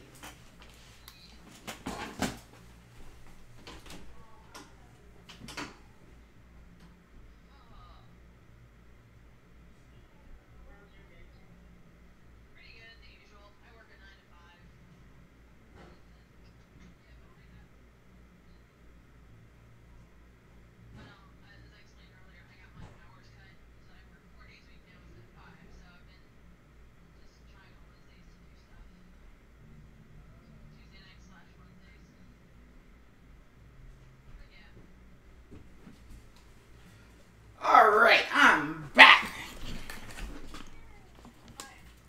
So, yeah, with Twintel, I don't care. I mean, Whimsicaya, you're African American. What do you think?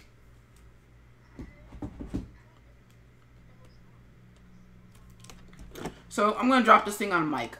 Basically, so you know the new game that's coming out for the Switch called ARMS, right? Basically, it's a punching game. It's Punch Out for the Switch, but like basically they tailored it so that way it doesn't have to be super accurate. So the idea is that everybody's got these like super arms, and that if what happens is that you shoot them out like Monkey D. Luffy in One Piece.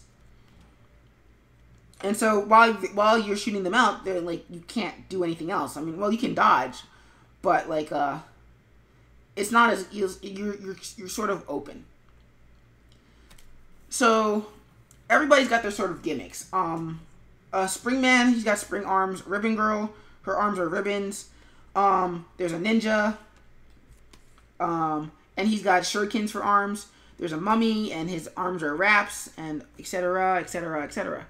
So they announced this new girl, Twintel, and her boxing gloves are in her hair because her twin pigtails turn into her boxing gloves. Like I said, I dropped the window in the. I mean, I dropped it in the chat, the Mike article. So I don't know. I'm like I don't. It's not bothering me. I can see why it would bother people because Japan doesn't have the best track record with representation that's not their own. And of course, I didn't actually play her during the test punch, so I don't know. I don't know how good or bad she is. We're gonna turn off Hanzo so that I can focus on Genji.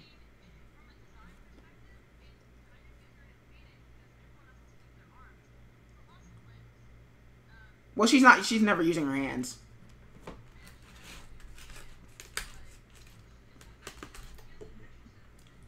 Mm-hmm.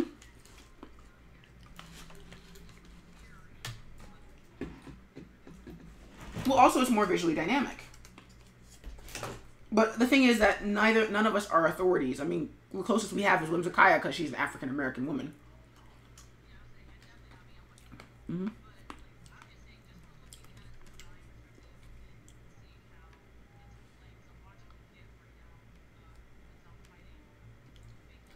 Oh, Mechanica?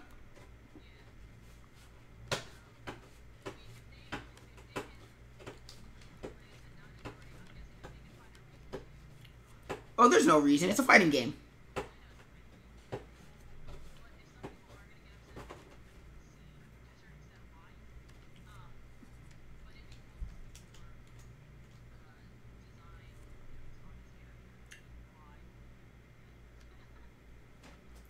Like, even if the character isn't, like, straight up African American, like, that's still a thing. That's a problem in everywhere.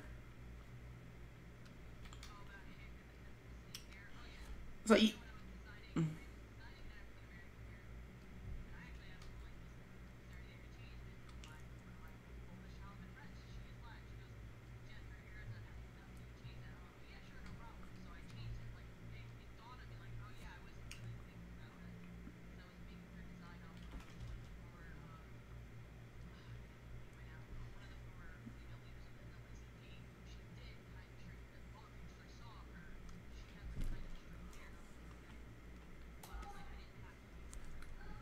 freaking Genji, I hate him so much.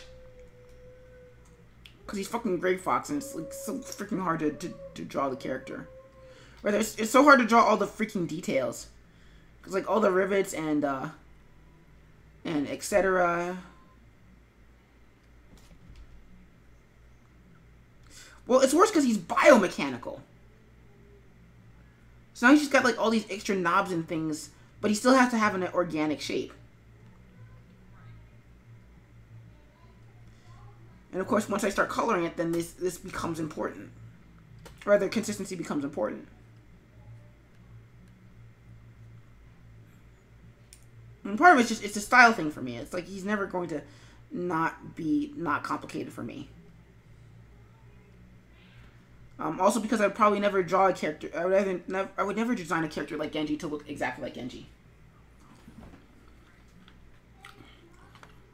So I forgot what we were talking about before we got onto Twintel. I swear that seems to be my catchphrase now. It's like, I forgot what we were talking about before XYZ.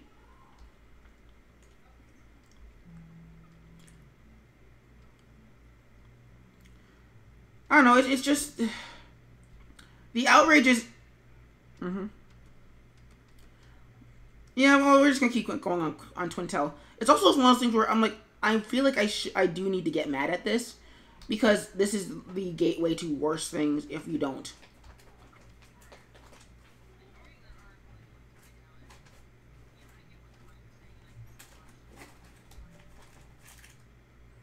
Because, yeah, it's like... Because, I mean, my favorite example that I like to link back to is, I didn't get mad when Hal Jordan was chosen to be the Green Lantern for the Green Lantern movie. Even though I think Common would have been a great Jon Stewart.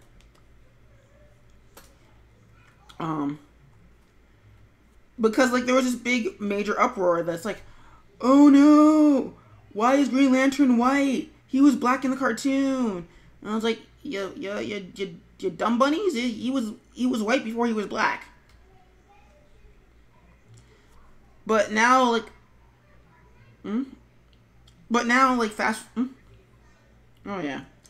Well, now that like, they fast forward like 10 years, and I'm thinking, okay, Sony, not Sony, not Nintendo, Marvel, you have an opportunity here for something amazing. Make Spider-Man black. It doesn't even have to be Miles Morales. Make Peter Parker black. That would be really, really badass. What you don't have anything to lose because the fans will always go see it. It doesn't even matter if he's white or black. They will see it. Make him black. Oh, and hey, it's Tom Holland, who I love Tom Holland. I loved him in Civil War. I think he's going to be amazing in Homecoming. But I'm all Spider-Man out of White Boy Got Problems.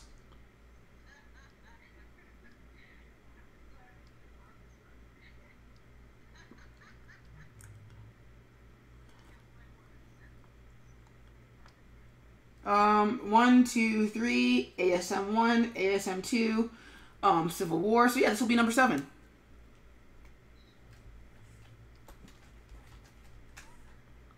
Well, because Peter Parker is supposed to be representative of all of us. The problem is that runs, like the X-Men, it runs into the sort of politics of, what the hell, cat? My cat knocked out. Yeah.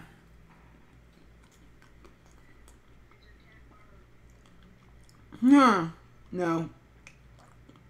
I haven't cleaned up my room. So he knocked over some stuff that I'd set aside.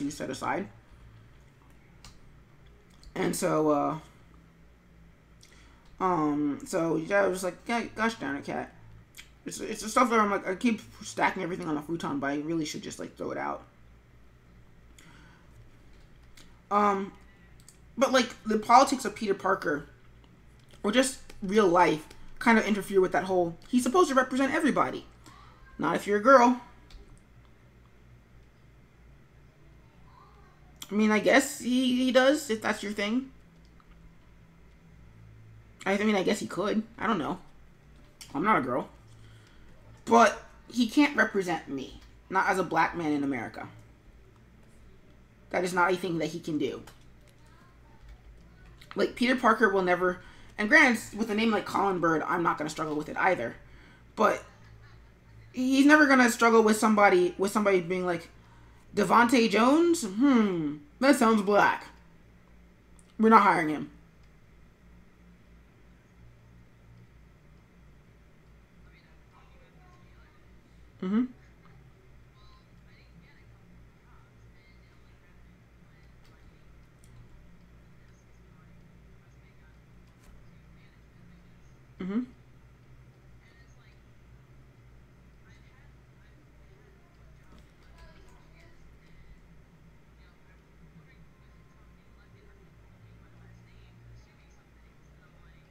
But Ignacio is not Latino. Or at least, I guess... Really? I would have guessed... Oh, well, that's dumb.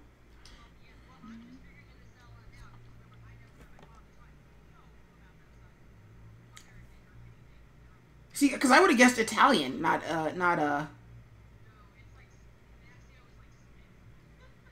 Wow. See, now it's just dawning on me.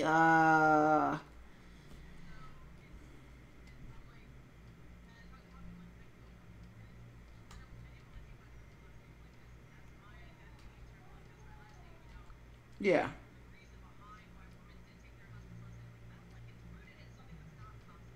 Yeah.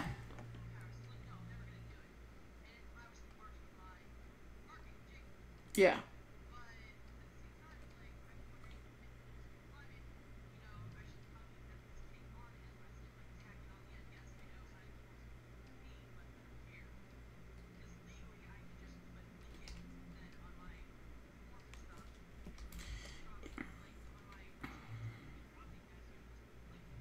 You might have to.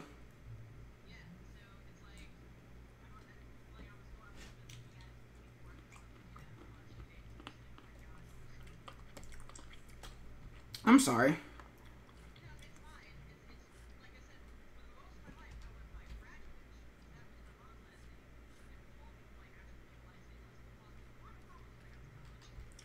Oh, that's fun. Well, that's why on my official stuff it's got 2 L's rather than just the one.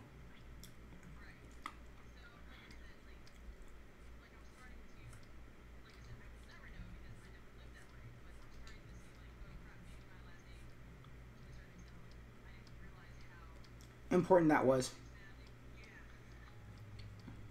Well, because in an ideal world it shouldn't matter. Hey, I think it's Sid. I don't know. I'm not checking it. Look at the Discord.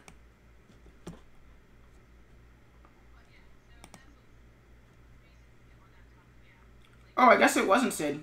It's just you and me. I thought it was somebody popped in.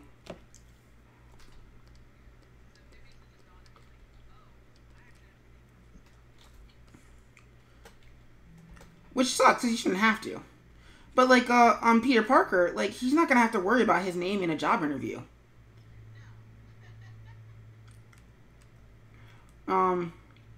Or even, like, will the cops stop him for his skin tone?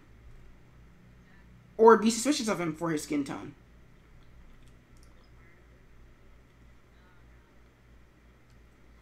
Like, so Peter Parker can't stand for everybody. He can't. He's never going to get hit on just for wearing something that's comfortable to him. Or whether he wears glasses. Or whether he doesn't wear glasses. Because, you know, some guys find that sexy, some guys don't. And it didn't help, like, wholesale that they, you know, cribbed, like, everything Peter Parker from Miles Morales. Like, he lottoed into a prep school where he's got an Asian best friend who helps him with all his tech and stuff. He's freaking Miles Morales. But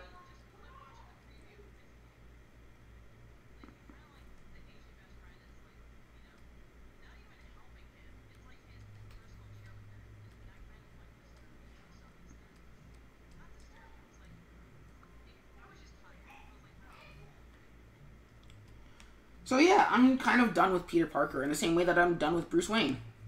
So shoo me.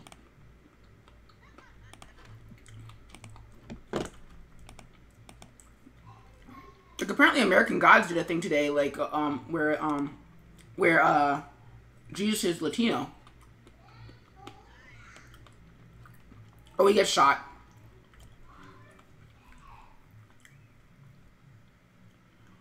So, anywho. But, I mean, it's in service of the greater point about the dangers of America right now. But, anywho, you can check out the article on IO9 because they did a really good write-up on it. But, I don't know. I'm just, you know, kind of tired of people who don't look like me not being on TV. Wait, sorry. I'm so tired that probably came out wrong. But, I mean, pretty much, yeah. Like, it's just, like, it makes it hard to even be happy for Wonder Woman. Because, I mean, yeah, she speaks with an accent, but Gal Gadot is white passing.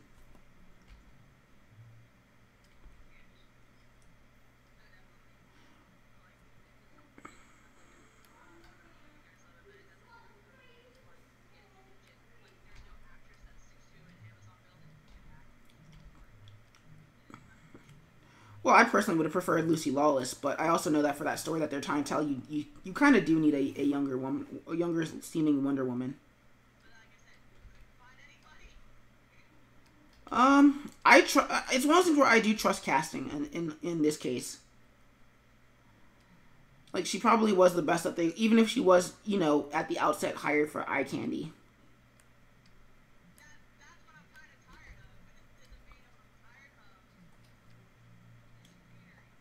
But then again, I also haven't seen it, so for all I know.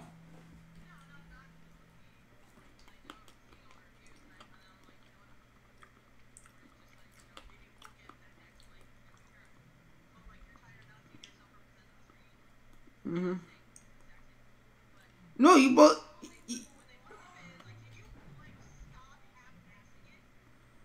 Mm-hmm. It's like, hey, bigger women are allowed to be, are not bigger women, but like they're allowed to be there too.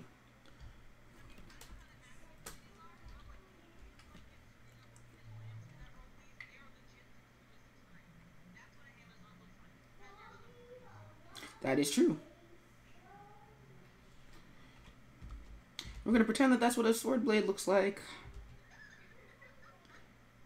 It's in a sheath. Shut up. No, there's just so much freaking detail on these Overwatch characters.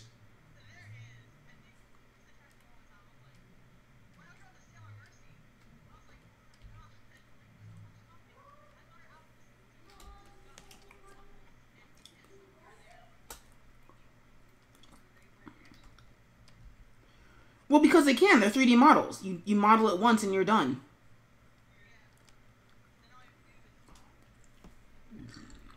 And I mean, even the people doing the comics, it's like you draw them for a single issue, you're done. You drawing them for fan art once because you don't care, you're no.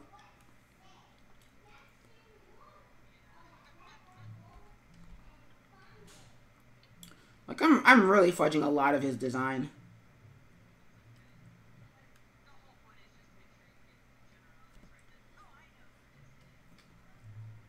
I mean, I think I have that with Hanzo.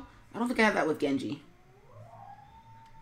And that's just like a thing where my art just needs to get better. Like that's partly why I want to get good at this fisheye thing. Because I don't want my stuff to sort of stagnate. Like that's actually why I haven't. I mean, that's why I want to finish this first before I get started on the Crimson Fly thing. Even the Crimson Fly thing, I've gotten up to number 90. I've plotted up to number 96, and issue 6 will still not be done. We're going on like 20-something pages now. So it's one of those things where internally I'm kind of chafing. I don't think if anybody else is chafing at the storyline, they haven't written me. Which I would really appreciate if people would comment on stuff, because, you know, it lets me know how I'm doing. But, they don't, so I'm just going to keep going.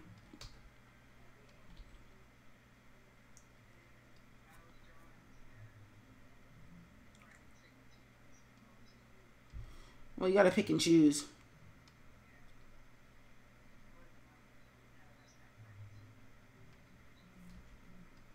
Oh, yeah, no, I'm done with that phrase in my life.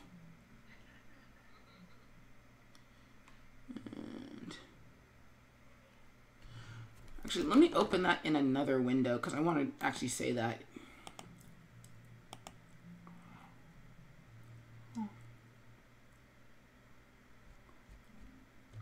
Yeah, that's interesting. Wait, what? Octopus Pie is over?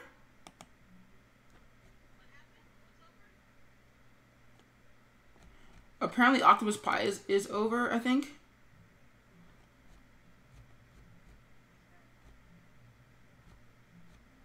So Octopus Pie is this webcomic about being millennials.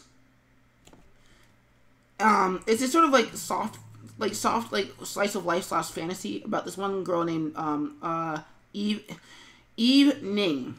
That's her name. Like Evelyn Ning. Like that's the pun. And so she loses her job doing something or other. And so it's about basically her trying to sort of make a life with other people of her generation. So really, if you're a millennial, it's a more mature take on Scott Pilgrim. But not without... Yeah, but without the fighting. It's really hard to describe, but it's really good. So apparently it just ended. So that's weird to me. I don't know. I haven't read the end page yet.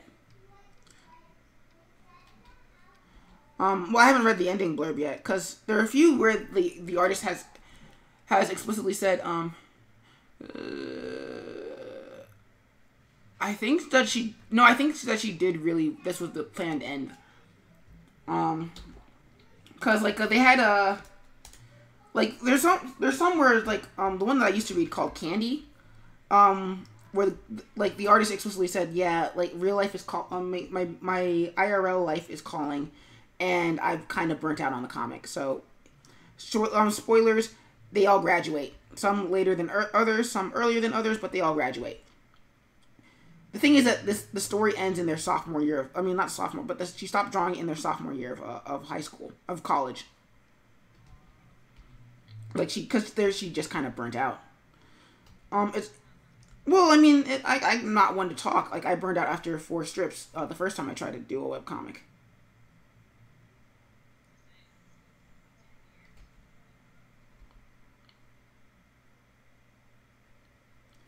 I mean, eventually you sort of make it a habit, I guess. And then if you don't find, I don't know. So it's over, and I'm like, okay, good for you. You ended on your own terms. That's more than a lot of TV shows get. And I think, like, I don't know. I haven't read the strip yet, because, like, a stream. But, I have a feeling that I'll be satisfied once I get to it. Because that's there's 2 things for me with the satisfaction of the end of a series. One, did the author get the chance to end it on the terms that they wanted? Because if they did, then I'm good. And then 2, am I satisfied with the ending? Like Girls with Slingshots ended that way, where the author was like, yeah, this is the end of their story. I'm like, really? That's it? Which is weird because I know the author personally, and I'm like, I am never going to ever ask you that question because I like you too much as a person. But then there's other ones where it's like, it's a frustrating ending, but at the same time you're like, well, where else could they have possibly gone from there? Like, Hitman Reborn is one of those for me. Where, like, the way that one ends, it's like, they beat all their enemies in the present. They went to the future and made sure that the future was going to be good. And then back in the present, they righted all the wrongs of the past. Where else can this series go? We already know it turns out all right.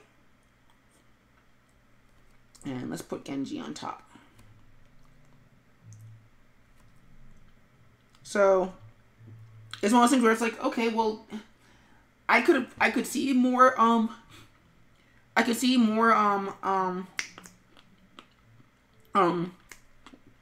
Reborn, but I also couldn't see the point of why there shouldn't be any more. So, did I lose everybody? Okay, cool. It's weird having a captive audience that, you know, doesn't interrupt every 5 seconds. Let me see who's on top. Okay, let's make a folder for these guys because otherwise I'm going to get lost. So, Genji. And Hanzo. So, it's weird for it to end because I was like, oh, I'll just go on to the next storyline. But there is no next storyline, and I'm fine with that. I mean, also it helps that, like, Octopus Pie has been consistently good. Even if the name still makes no sense to me.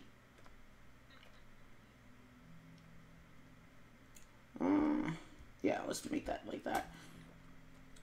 Because, like, it'd be one thing if, like, the story was bad, but I was hoping it would get better. It's like, no, it's just been consistently good.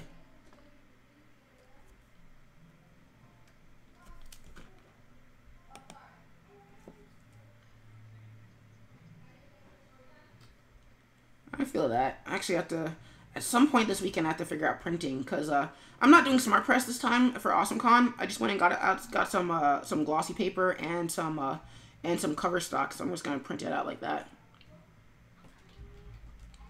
For SPX no, SPX is gonna, and wait, no, I'm doing one with you, like, at the end of the year, aren't I? Yeah. It starts with an N. I forget what it was. Yeah, I think.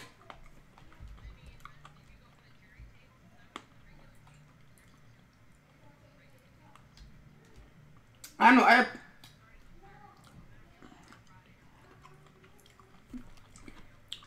I don't know. I applied for something and I remember I'm looking to table with somebody for the after SPX.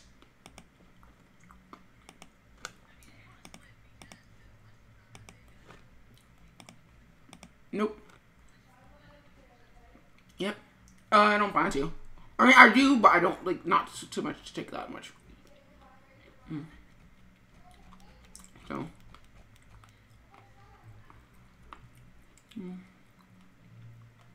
Mm. Mm.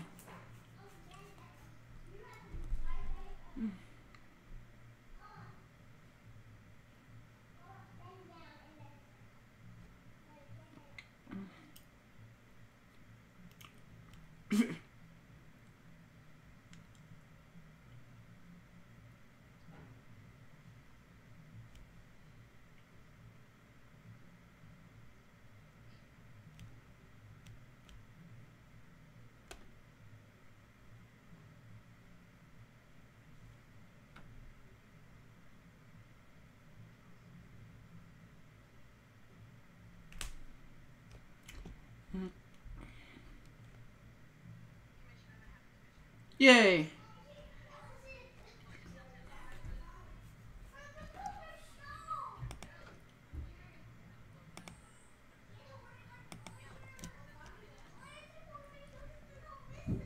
Nice.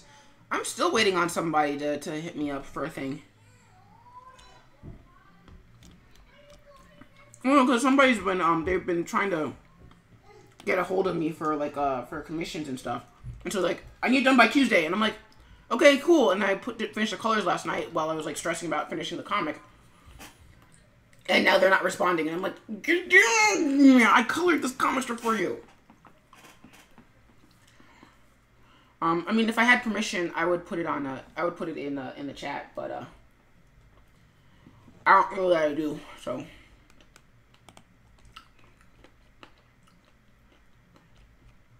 what did you forget?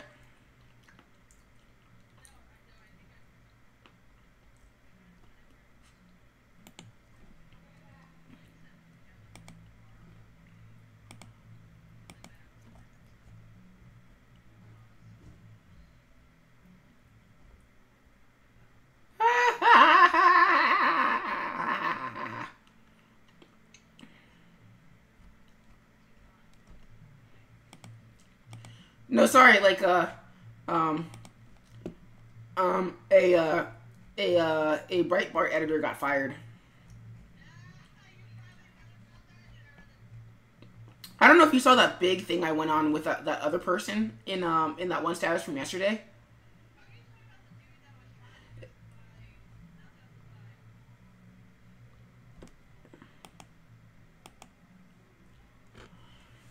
But yeah, so the person we were discussing got fired. Or rather, the topic of that conversation got fired.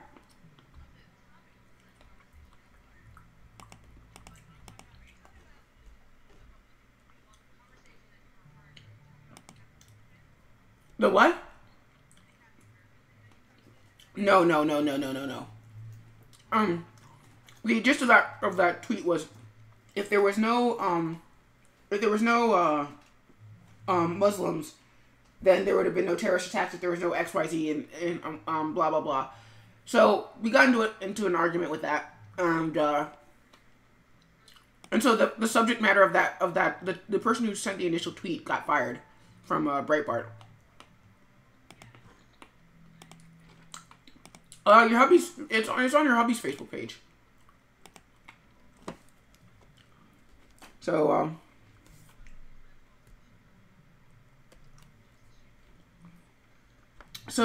yeah, so I'm just like I'm laughing because like that person got fired for saying stupid stuff.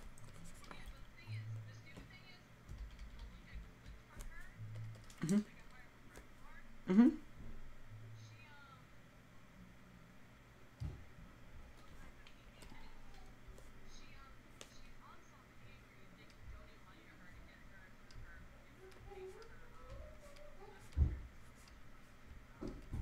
Well, and that's their prerogative.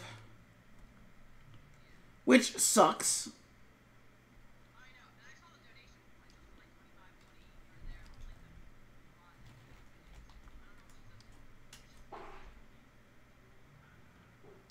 Well, but I mean, you do have to watch what you're saying on the internet.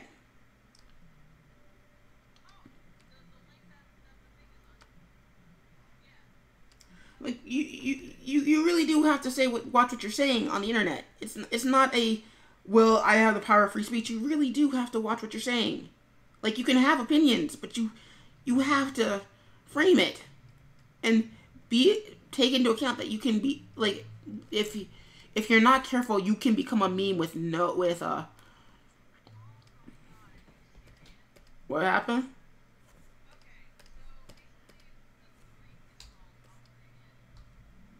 Oh wait, if it's hyper political, just do it on private chat.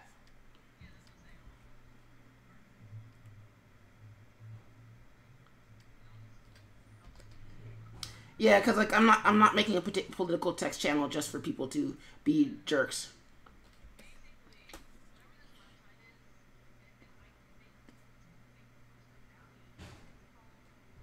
Mm-hmm.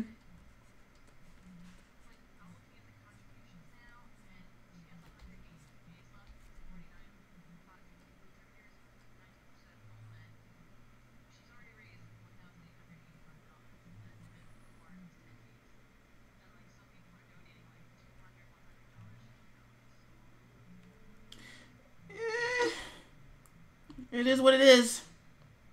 I would love to get mad. I really would.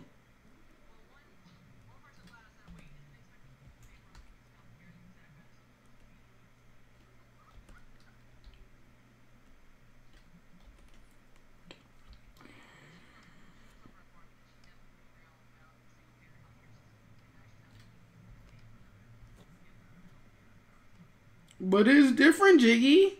I don't know how, because I'm not one of these people, but it's different. Oh no, I was being sarcastic. It was like, it's totally different somehow. In ways that I don't understand because I'm not one of those people.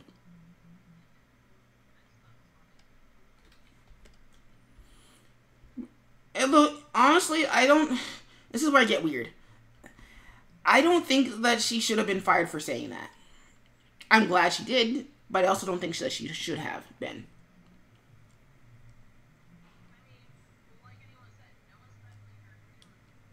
Mm-hmm. That is true. I'm just kind of weird that Breitbart showed her the door.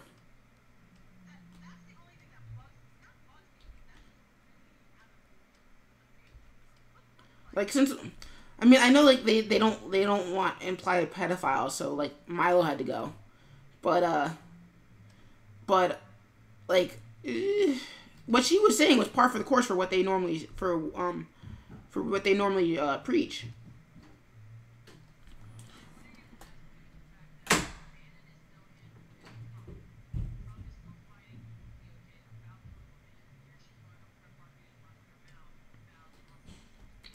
Well, yeah, because Trump is trying to dissociate. He's like, this is not, like, it has nothing to do with religion.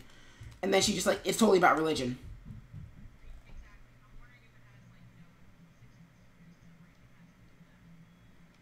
Probably, but that just made it worse.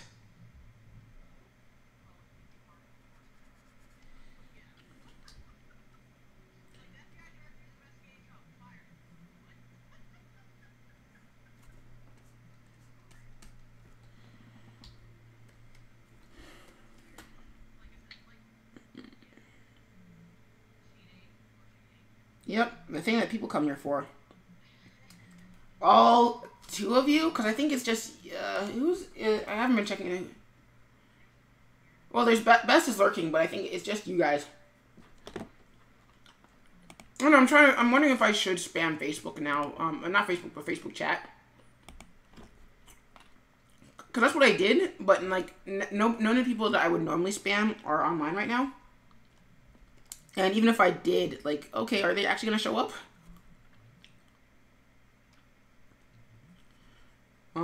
But it's funny because that actually brings me to something that's been bugging me for a while. Well, a few things that have been bugging me for a while. It's an old rant. So. I mean, they kind of all are at this point because nobody's really giving me anything new to rant about. Or at least nothing that's like I can talk about publicly anyway, because like a lot of my internal rants are personal in nature. But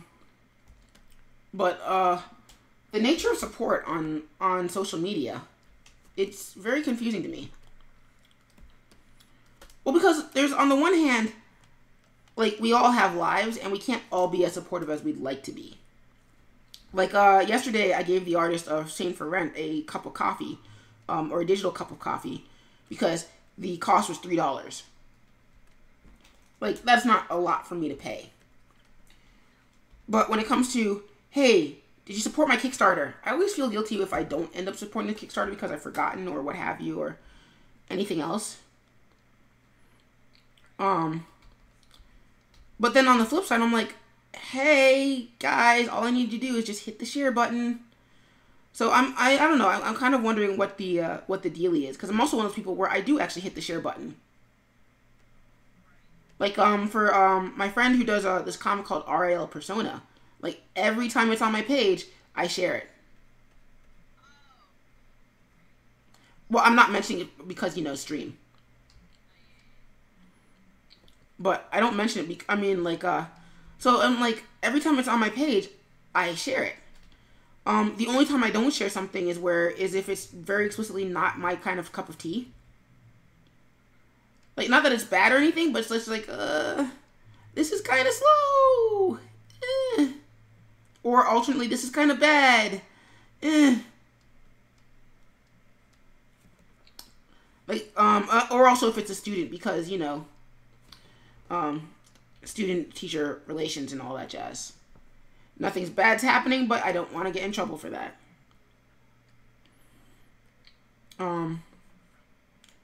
Like, those are the only situations where I don't share things. But it makes me wonder where the line is for other people. Especially for something like with sharing.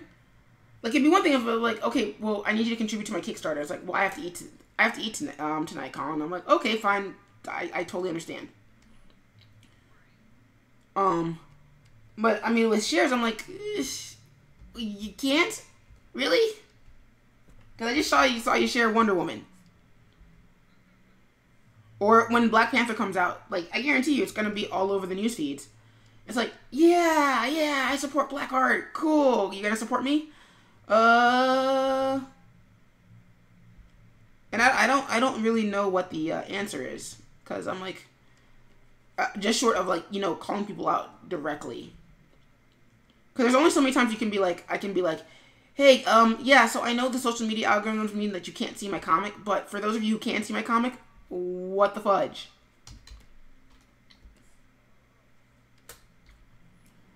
I mean, I don't know. Like, I just don't know. Because, I mean, the likes are nice, too, but I still need the shares. So I don't really know what the answer to that is. And, yeah, I mean, I just don't get people. Because if, like, somebody's got a store, I'm like, yeah, check out this person and their stuff. And I don't know, I feel like it's one of those, like, do unto others as you'd have others do unto you. So I'm like, I want people to share my stuff, so I'm sharing their stuff.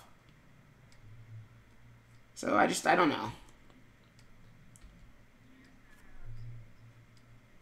So I was like, well, Lindsay Ellis of the Nostalgia Chick fame, she says, or at least she said in a video about about micro budgeting. It's like nobody cares until everybody cares.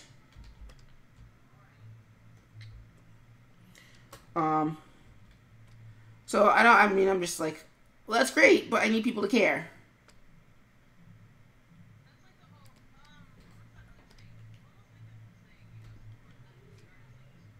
That dead artist you don't know.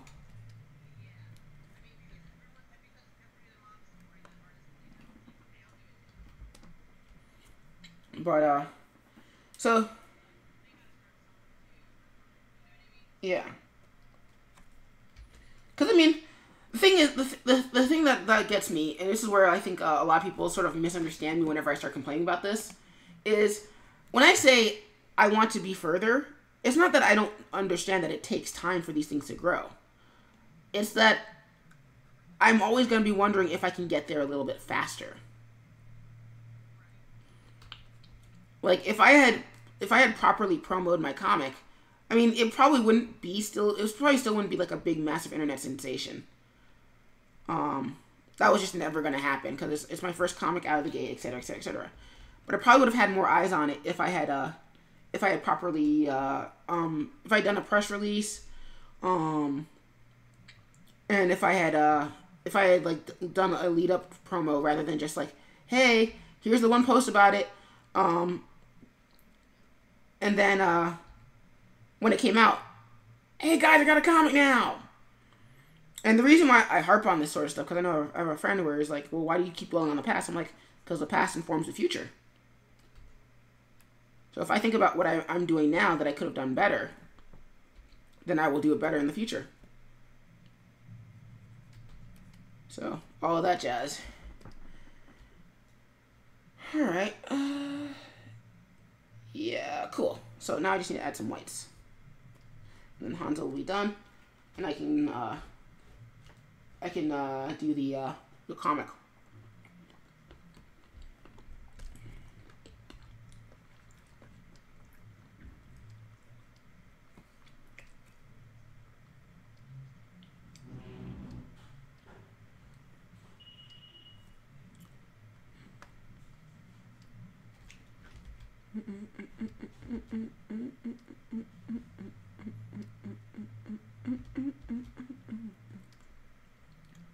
Like, I mean, even here on Twitch, I feel like there's something better I could be doing.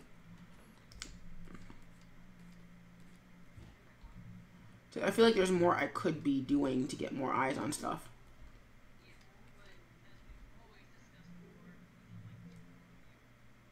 Yeah.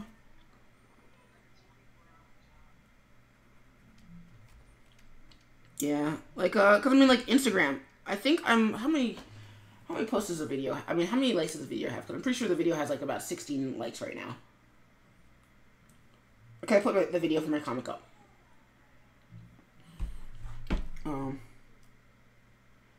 And waiting for it to load. Okay, so it's got 12 likes, and somebody new is following me. Victor Espada is not following you on Instagram. So, okay, so 12 likes. But that's the thing, it's like, without tags, that would have never happened. So the question is, okay, so how does that work for things that are not Instagram? And more importantly, how do I convert people on Instagram into readers of the comic? Because that in and of itself is its own problem. Because it's like, unless you are on a computer, it doesn't auto translate into views, because it doesn't, unlike Facebook or literally every other social media site, posting a URL doesn't hotlink it in Instagram. So it's like the likes are nice, but I don't know that you're actually following the links.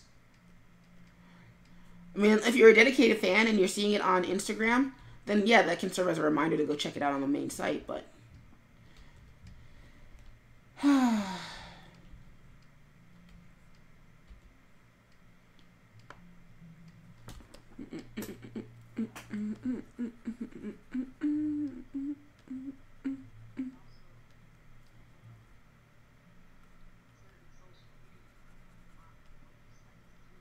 that is true.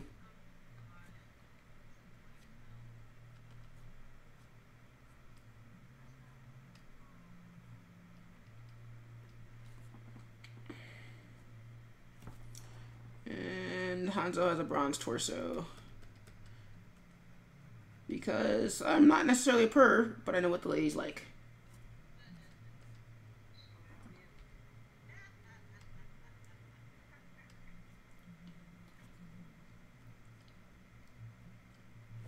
I mean, I don't know. Like that just like to me, I was just like, I know like there's probably some sort of cultural significance between the half sleeve, but you know there's a reason why he's not wearing a shirt, an undershirt.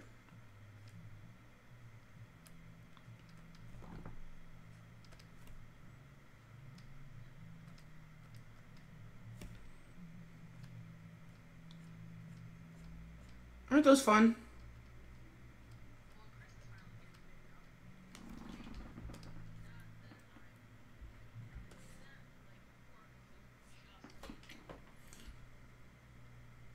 And now I know who I'm standing next. Now I know who I'm standing very far away from whenever I have to stand out in the sun, or not at night.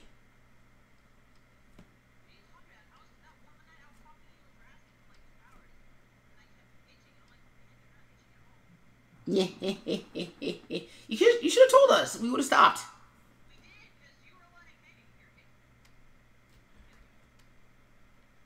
Well, yeah, but I stopped you. You should have told me to stop. Well, we have a lot of fun with those. I'm trying to figure out if I want to go to the drink and draw this week versus like stay and stream, or I just might just stream earlier.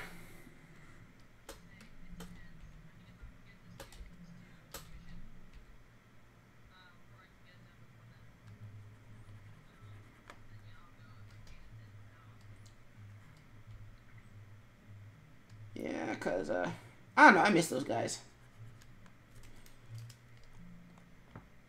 Because oh yeah, especially since I think Kata was really excited about it. Well, then again, Kata's always really excited about these.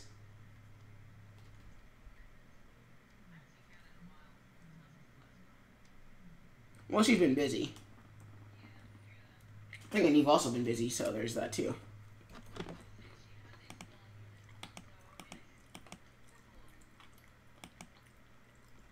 I feel that. Yay, people are responding to my to the video I shared.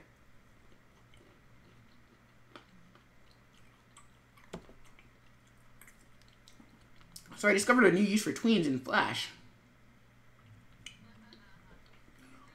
Well, because it used to be this thing where like I had no use for tweens because like if you needed them, then you probably weren't animating right, period. Which I really do stand by that statement. Like, tweens should make your life easier, not compensate for your inability to animate. So what was cool to me about using tweens in Flash was oh wait, let's turn on Hanzo, turn on Genji. So what was great about what I was doing with tweens was I had shoot, I'm trying to figure out well no, it's just us and the thing, so everybody here kind of has a pretty good idea how tweens work. So normally what you would do with tweens is you would just you'd have two objects, and you'd have the full object, and you would just tween between the two various things, right?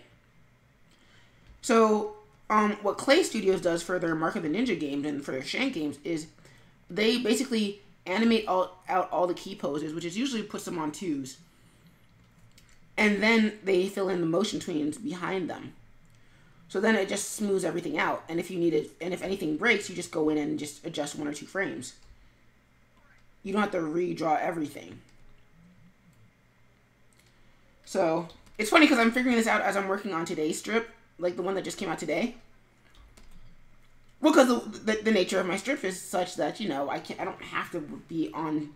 I do have to be on time with something, but the animation doesn't have to be done.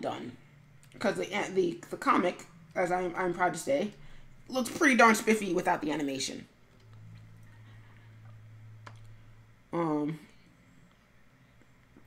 So I'm animating this character sort of struggling to get out of these other people's hands, and it is the derpiest cycle ever. I'm sorry, I'm like, I know somebody's gonna look at it and be like, yeah, it's fine. I'll be like, no, it's kind of derpy.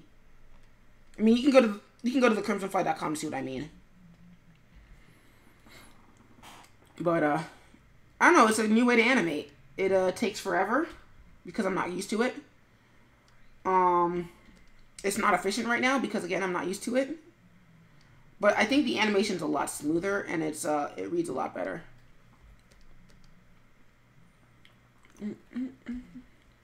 Yuri Meister reacted to a photo you shared. I don't know anybody named Yuri Meister.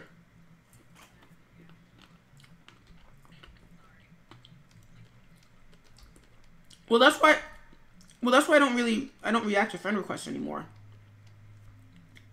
Like you and I have to have talked and had a deeper connection. Like I saw something on somebody else's page today, in my timeline, where it's this anime girl who's both spitting and doing other bodily functions, or like involuntarily and having other bodily functions happen to her. And I'm like, how did this end up on my timeline?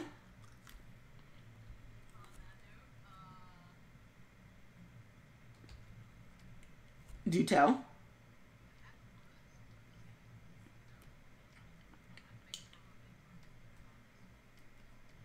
Oh, for wait, what do you mean?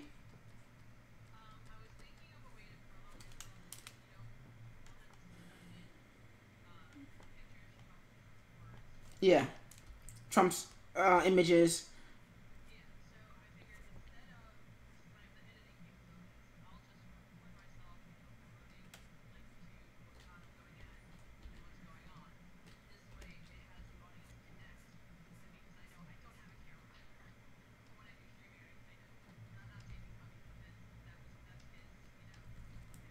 Mm-hmm.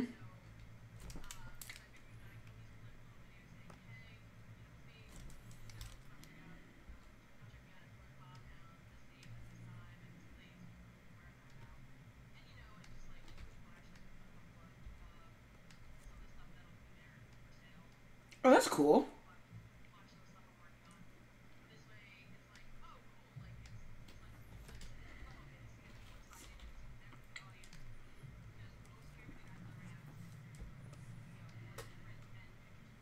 Yeah.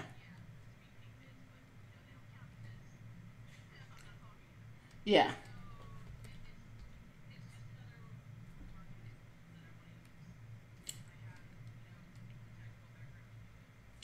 Ah, it's funny because I should probably steal that from you, but I don't have a consistent enough convention schedule to do so.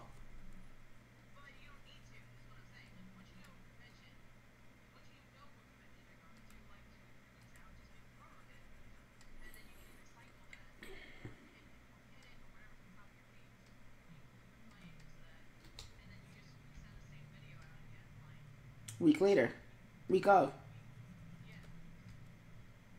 Yeah, I know. It's just, well, part of it's also me and like my inability to just like do something simple.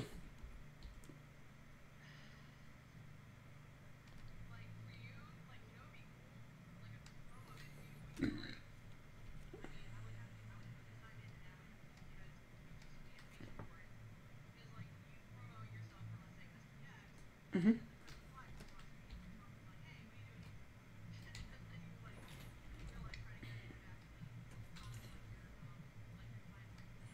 Yeah, that would be. Yeah.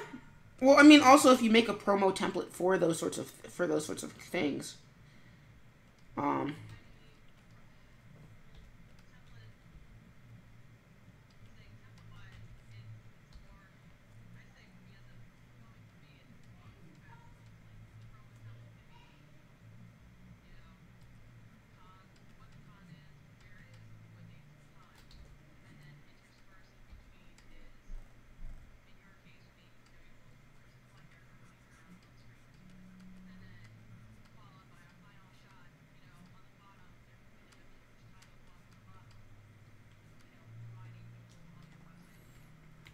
well, the thing is that it wouldn't have to be like super major either, because it would just be like, hey, the same. I mean, you could have the same one, we just change the text every time, and then just do a different voiceover.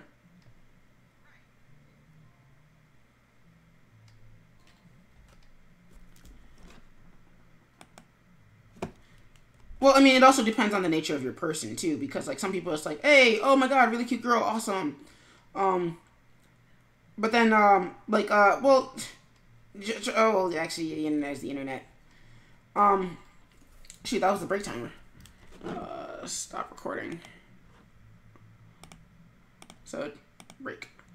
Um, but because I know for me, like the voiceover works better because my eyes are the way they are. I mean, like my voice is the way it is. It's a very cute voice.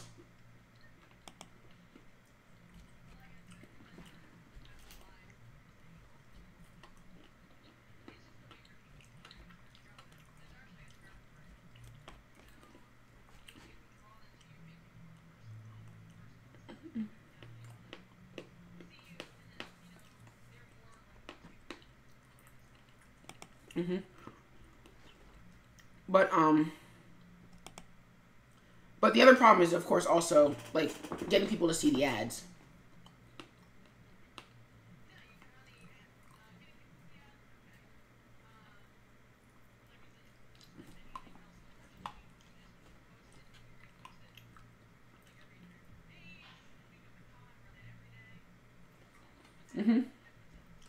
Yeah.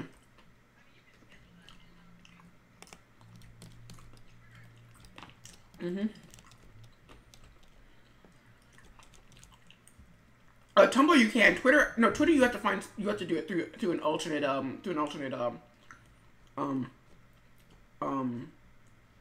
whatchamacallit? I forget the word.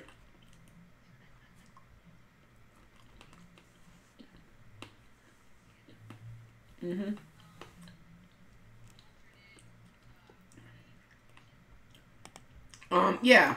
Like you'd have to do something like Hootsuite or something like that. You don't get to automatically.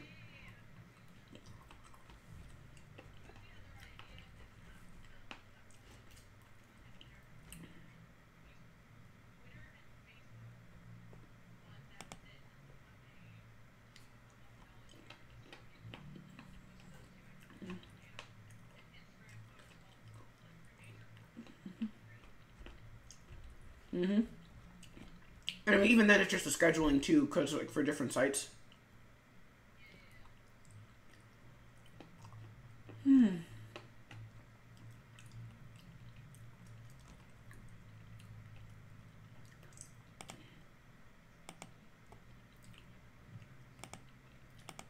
See, hey, even you shared it too from RL Persona.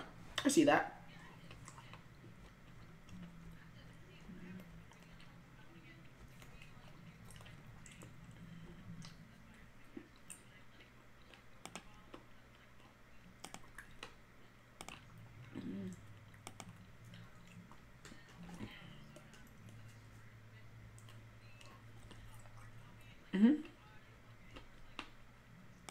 Honestly, because like I have the one hard copy, but if you also have the same hard copy because you met him at the same con I did.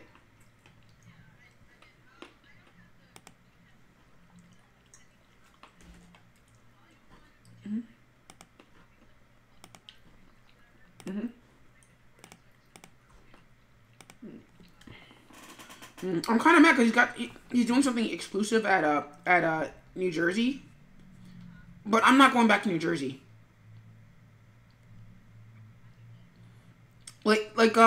For those who don't know, me and Jiggy we tabled at New Jersey Comic Expo, and this is where we met the friend that we're talking about. He does a comic called RAL Persona. And it was slow, and I actually had people. Jiggy was not so fortunate. Not to be throwing you under the bus, Jiggy.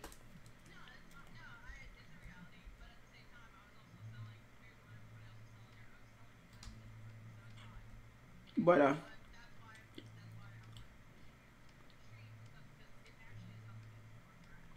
yeah. Plus, like it was so quiet.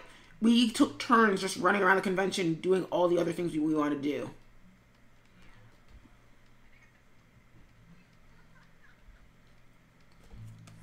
Like, as Jiggy reminds me sometimes, I had some book sales, but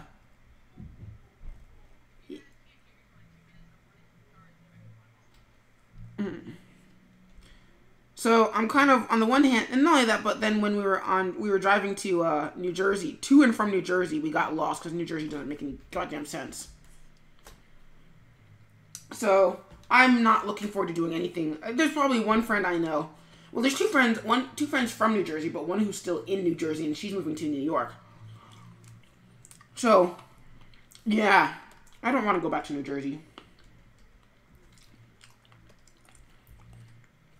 You sound tired, Whimsicaya.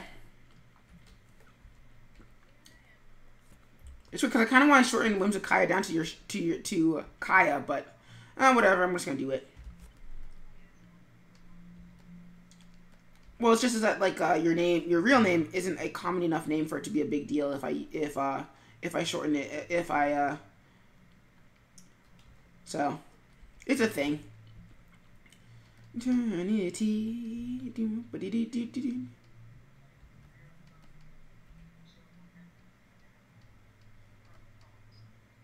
Yeah, I can't do that on stream.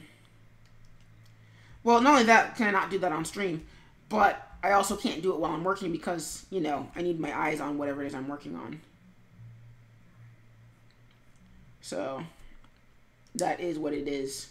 So, the end result is that I'm really behind on pretty much everything Netflix.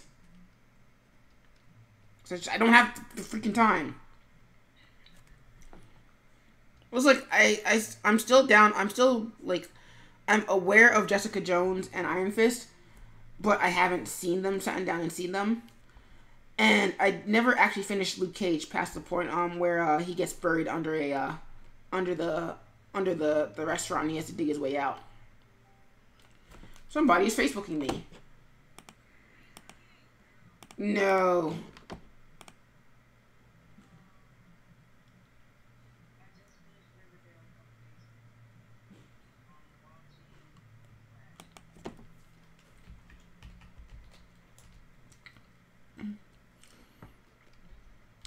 Huh? Oh no, this person finally got back to me, but I'm like, they want it by tomorrow, and I'm like, you're getting it to me by Monday night? I have work in the morning.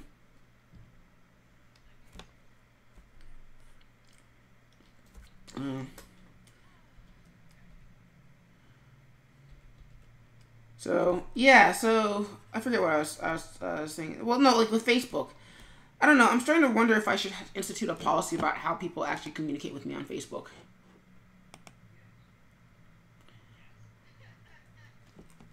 Well, because people have this really weird habit of I feel like I've talked about in streams before, wherein I am one for small talk, not like extensive small talk because like you guys know me and my ability to turn any tangent into a full on conversation. But a simple hey, how are you is always great in my book. As opposed to, hey, what do you think about this thing that I made?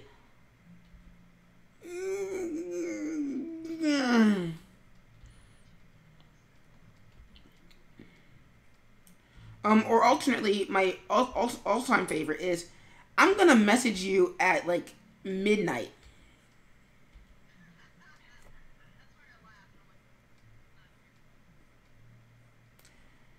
I'm just like, it's one thing if you don't live in the same time zone. Like, whenever somebody like Howard, because he actually goes by Howard Wimshurst, like Howard Wimshurst or Cesardactyl, or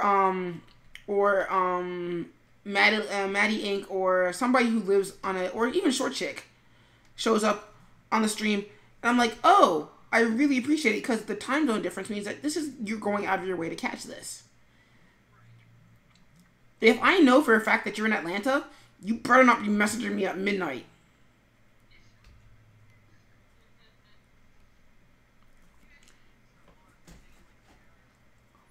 You're not going to be awake then either, because you have to go to work too. So do I.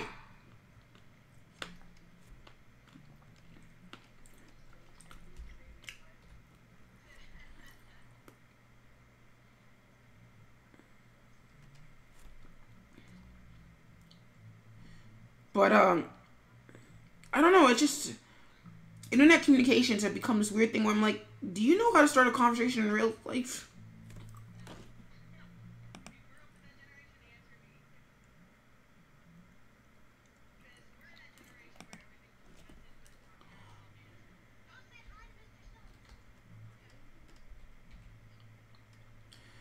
Like, I don't know, like, I feel like I wish I could make a pin post on my Facebook page about, like, communication rules.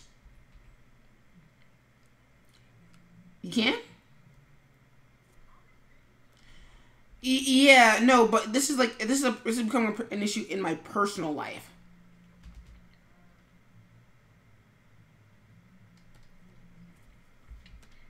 You can't. You can't. But it's like, well, I don't think you can make you can make a pin post on your personal page.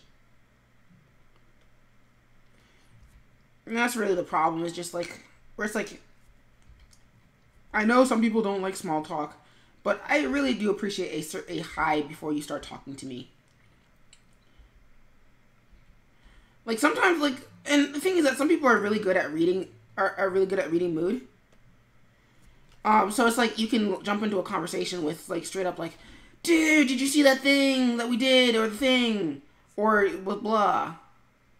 Like some people can do that, but there's a lot of people who can't do that. It's like, I know you want me to critique this thing, but you need to say hi first. You need to make a habit of saying hi first. So, I mean, it also begs the question of like, what do people think I do with my time?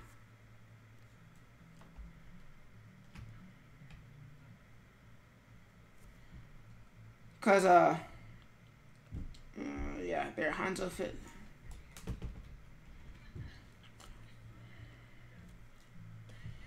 Well, I don't know. It's like when people post, I start getting an index as to who they are as a person and how they post. Oh, crud. Crud. Yeah, cool. I wanted to fix that. The door was closed for a reason. Can you close the Yep. door? No, I can't close the door. You open the door. Why did you open the door? Can you pause the show?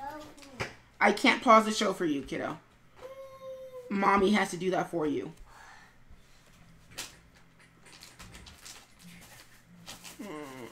Let me see. We're gonna rotate Hanzo a little bit so his sword isn't like or Hanzo, Genji. Still can't find it? I said still can't find it?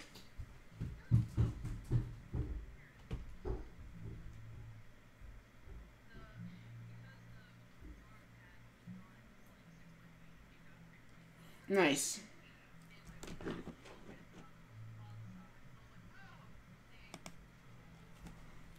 Nice. And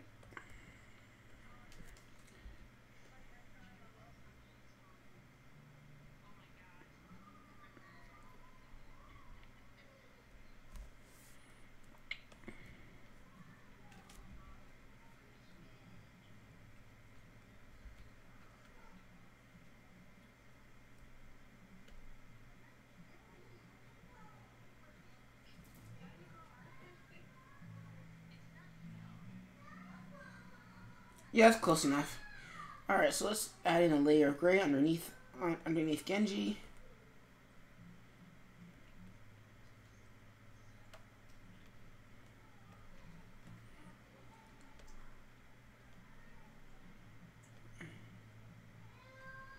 F6 and turn off Hanzo so I can see what I'm doing.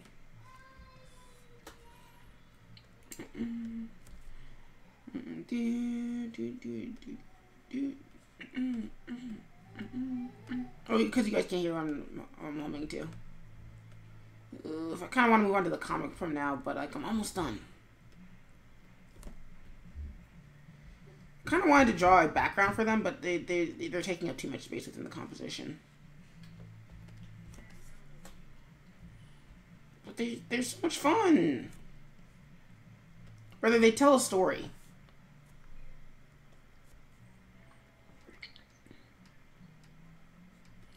Yeah. This is probably why I need to get back into doing more animating. I don't know, I'm just one of those people where it's like I'm not seeing, because like they feel flat to me. Like I'm not feeling the perspective.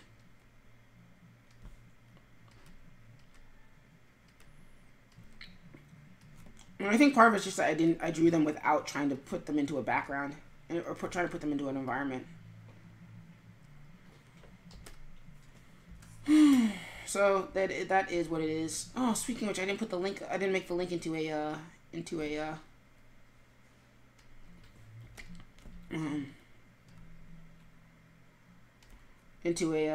thing. I don't know.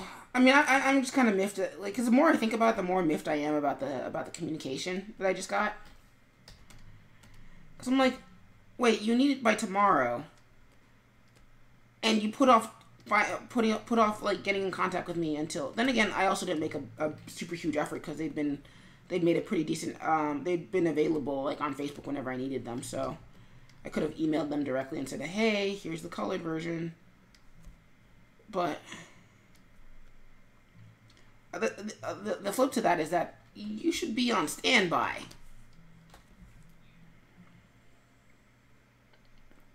So,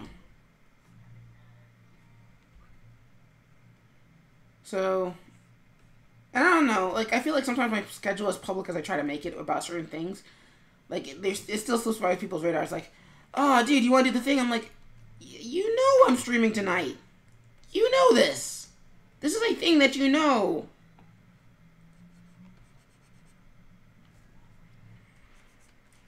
Alright, so there's Genji, and I should probably do Hanzo's too, so when I have to start doing colors, it won't be that big of a deal.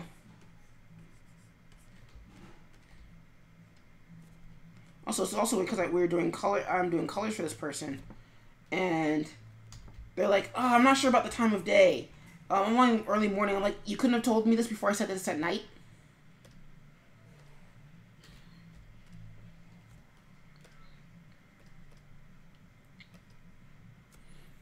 It's one of those things where I get it, but also I don't get it. And let's do Hanzo in case I want to put him on top of Genji. And then that'll be it for the black and white. Let's see what this looks like actually. I'm not feeling it. I'm feeling them as individuals. I'm not feeling them as a composition. Or at least I'm not feeling the overlap. So let me fill in Hanzo real quick, and then I will start. I'll figure out what I want to do with them.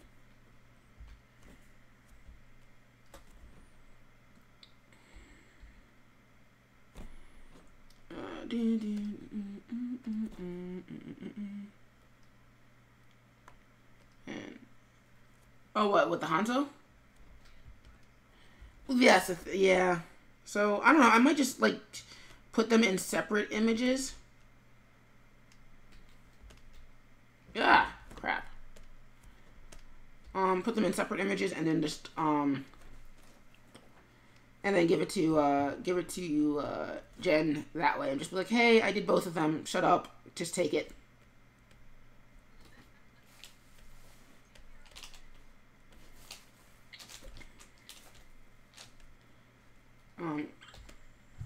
Because I mean, they both work as individual images, but when I put them together, they overlap too much.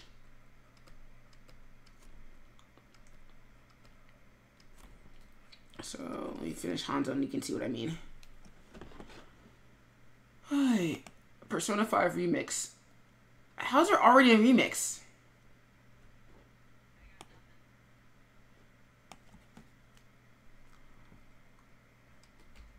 Persona 5 is one of those games that makes me regret not like having enough money to go super multi-platform.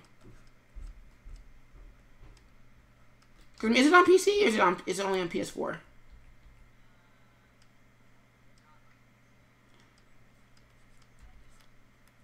I'm pretty sure it's not multi-platform.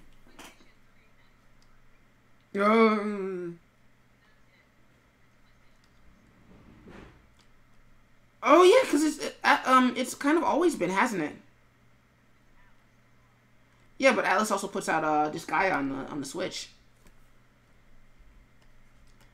But I mean, I guess that makes sense though, because I can't think of a Persona being on any other system, like any other platform person. Because like, oh wait, but wasn't Didn't they do a whole bunch of Persona stuff on the Vita? I'm like, yeah, but that's still Sony.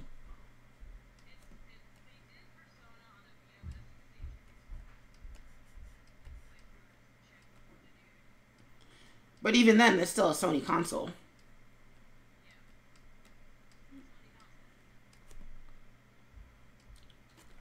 I might pick up Persona 4 on Vita at some point. I don't know. I couldn't really get into it. Like the anime-ness of it all kind of just never really gelled for me.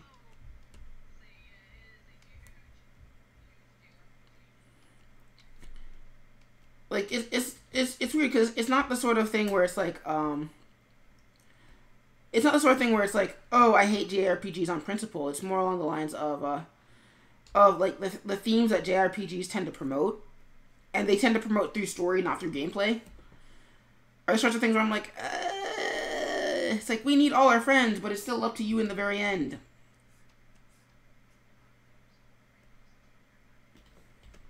Oh, the DLC was an even bigger tearjerker. It's like, oh, you thought you could bring back the main character? Nope. The best you can do is just move on. They are deader than dead, and they are never coming back.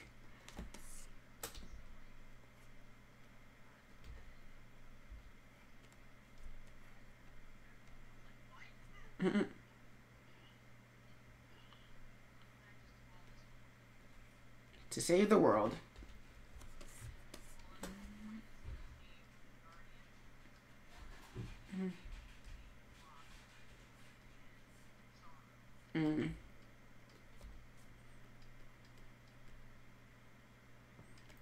So yeah, that was the thing. But I was like, Persona 5 was like looking really good. I was like, maybe I might want that.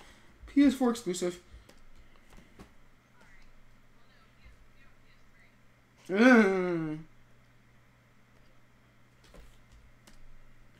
Like Persona and Spider-Man are probably the only ones I was looking forward to. So yeah, so here's Hanzo, but then here's Genji on top of him, and I don't think they work together. Sure. Yeah.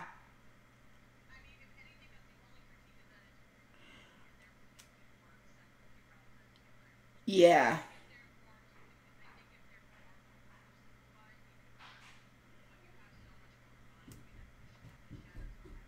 And unfortunately by necessity because of their designs. I suppose I could simplify them down, but then it would, for the amount of spaces. Yeah.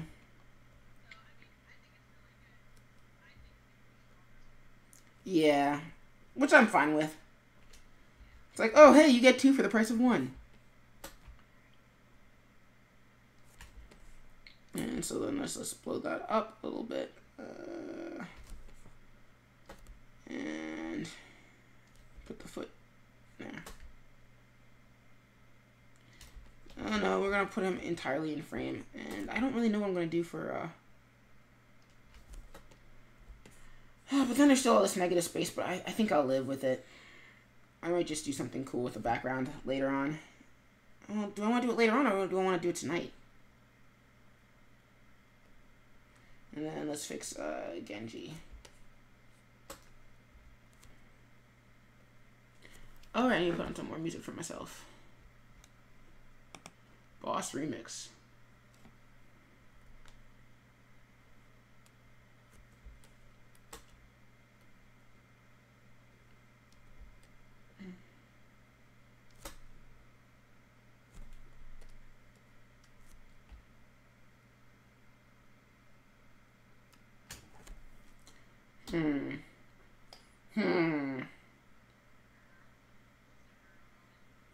Toying with an idea. So let's save that as number 2.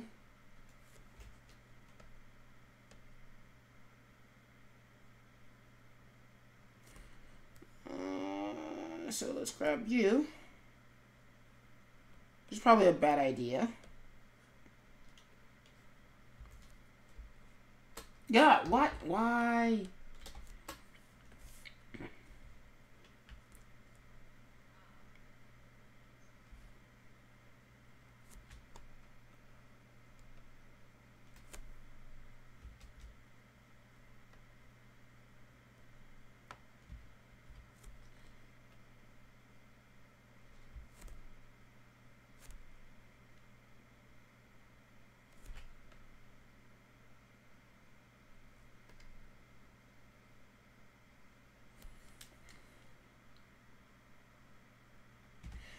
let's say that as number 3.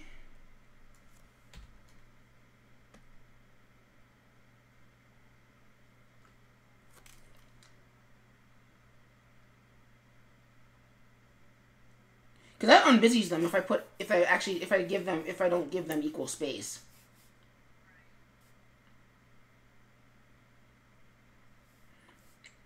What I also want to try is open recent. And let's try it from the other side too. No, it doesn't work from the other side because Genji's coming towards the camera. So, because I mean, what I was thinking is I was gonna see if like what happens if I keep Hanzo big but I make Genji small. But it doesn't really work because Genji's still coming towards the camera and Hanzo's facing back, so it doesn't make any sense.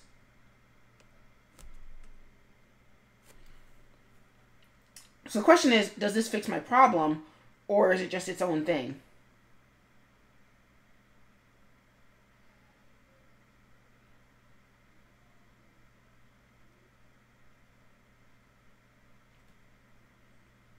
Or, I mean, I'm open to I'm open to opinions.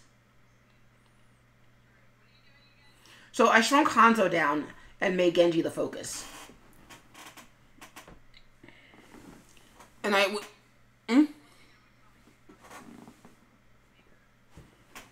yeah.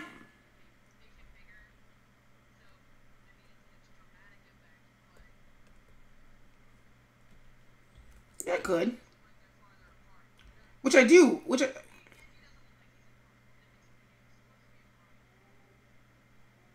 Yeah. Yeah. Oh, no, don't do that.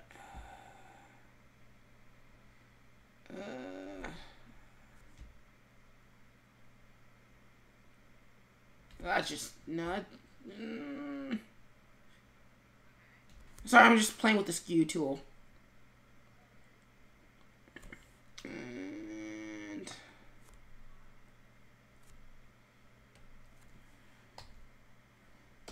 grab all of this and make that recede in space.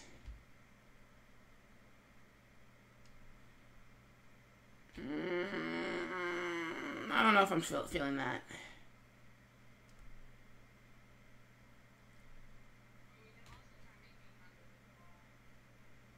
Oh, say again? Yeah, I should. Hold up a sec. I'm just Sleeping Forest remix going.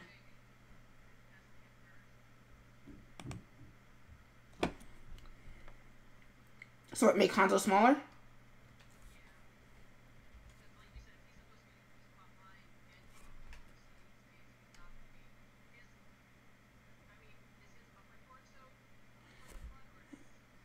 His foot, his leg is toward the front.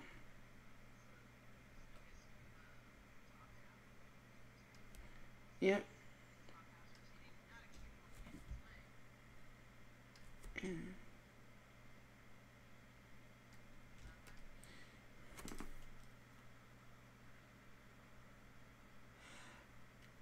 It's one of those things where it does, but I'm not sure. It's not without a back. Say again?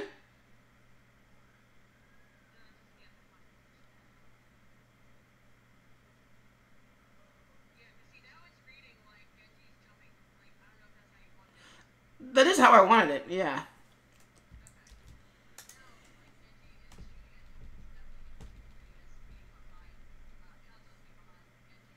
Yeah. So that actually works.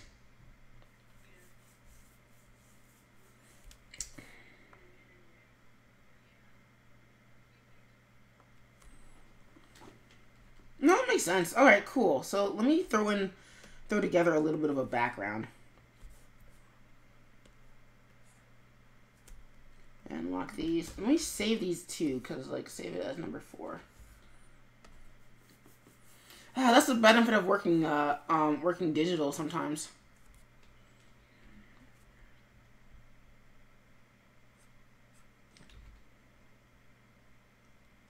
Because, like, being able to skew it like that, you actually really shouldn't be skewing it like, skewing it the way I did.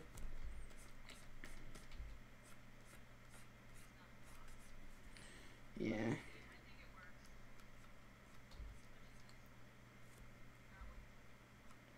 Mm-hmm.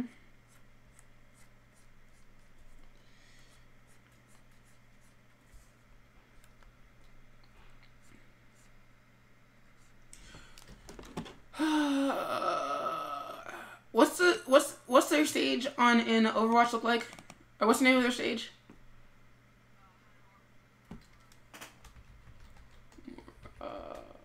Overwatch. Yep.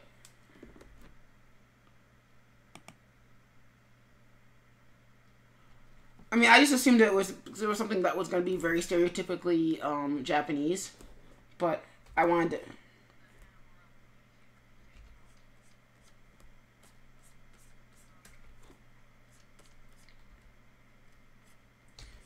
I mean, it doesn't really matter to me. I'm just like, as long as there's something that's like stereotypically Japanese, which is very racist.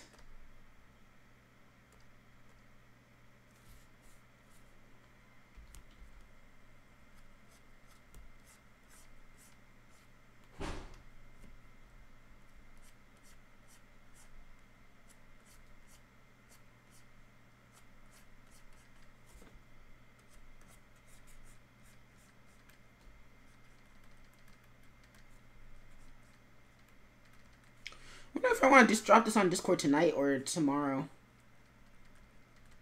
Because I mean, I'm gonna drop it on Instagram tomorrow. That's my schedule now.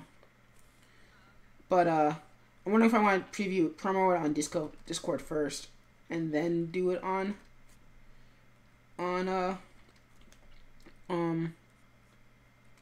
Instagram, or just like do both at the same time.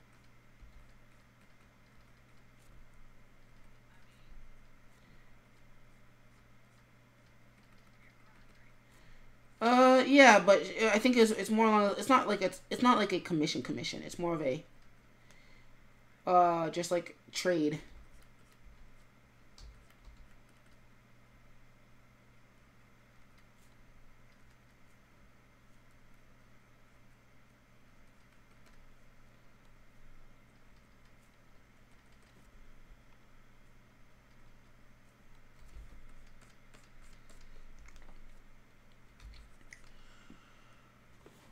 Whew, 10:14.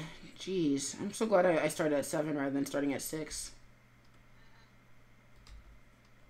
I don't know. I'm pushing. I think I'm gonna push the time back from being at directly at 7. I mean 6 to being at 7. Cause like 6 to 7 gives me time to eat dinner. Plus it gives me more prep time to work on stuff. Cause like even if I don't get done with the sketch tonight, I won't feel as bad as I do like about catching up with it tomorrow on the train.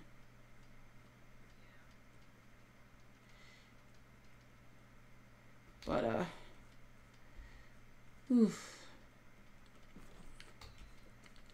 I don't know. I'm still thinking about that the message where I'm just like, really? I mean, part of it's also my fault that like I tried to do the initial stages in Adobe Animate rather than just doing what I'm familiar with in CS6. So like I was fiddling with all these brush stuff, and I'm like, this is sort of not working, but I will stick with it just in case. I mean, just because I know I'm eventually going to have to transition over. And then after a certain point, I was like, screw it, this is taking way too long. Went to CS6. I'm like, why didn't I do that to begin with?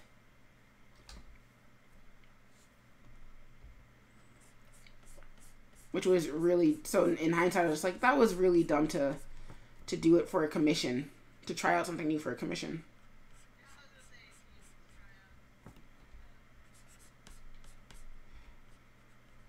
Well, to my credit, I'm not usually the kind of person to try out something so new that it screws over my ability to do the commission. It's just like I underestimated exactly how much I really don't like Adobe Animate.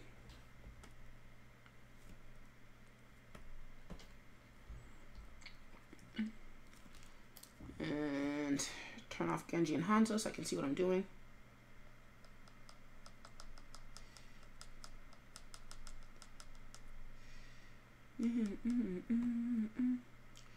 And actually, as it gets started off really light on in the fringes,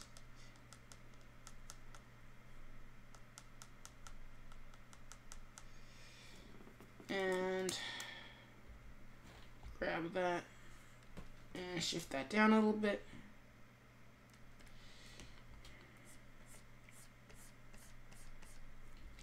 So probably I'm listening to a Persona 5 playlist now.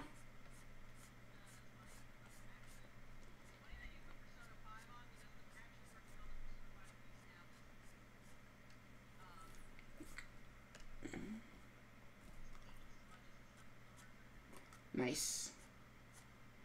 Okay, apparently I'm listening to the same song like 50 different times.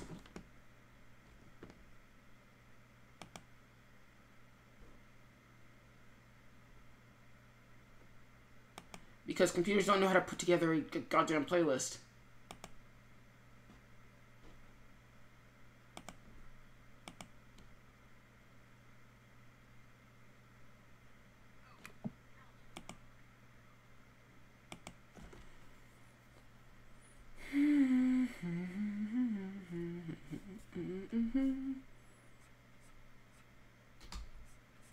I swear if somebody turned off the AC again, I'm going to scream.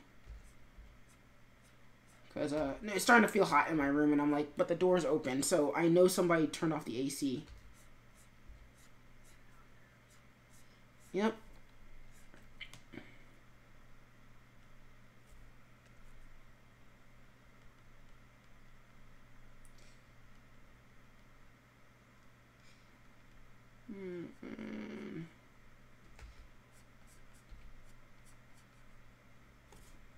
Change that to black.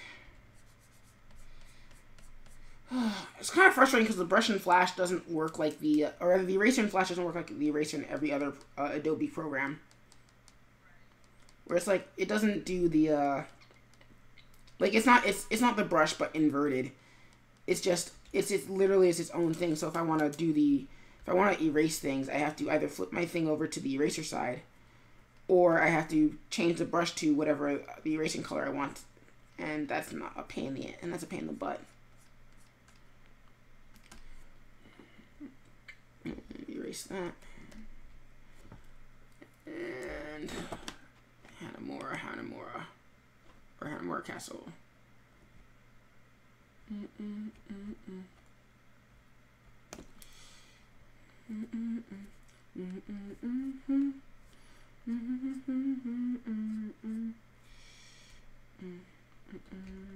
But I'm the one you think.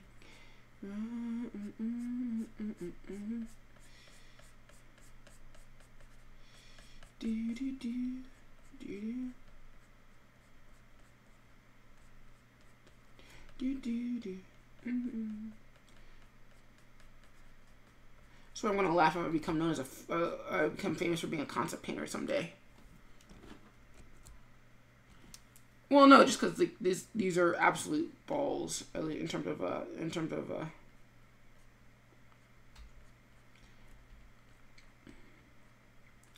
like I'm winging it so hard right now.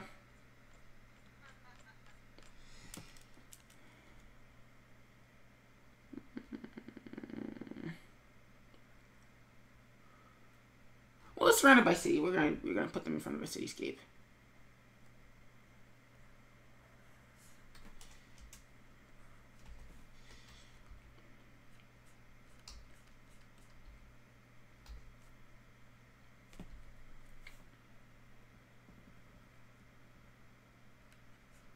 Sorry, Tails, I hate your theme song.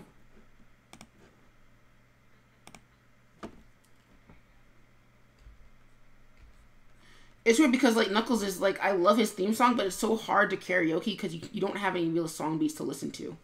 Like, if you ever heard it from Sonic Adventure 2, it's the same beat the entire time. Until, like, maybe the chorus, and even then it's like, well, crap, you missed half the song. You missed a third of the song by then.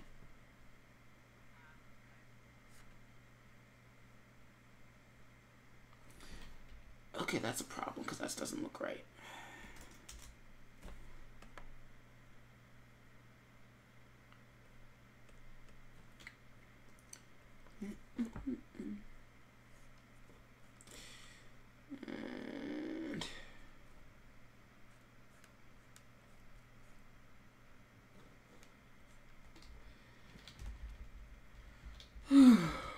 So the roof is cool. Everything else is not.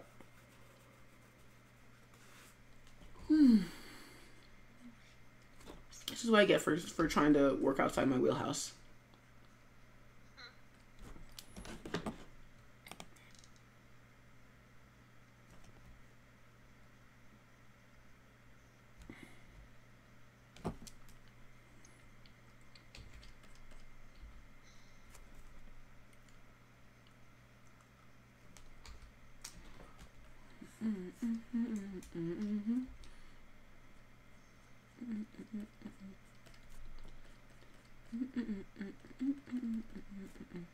Why did I think I could make myself a better artist by doing this?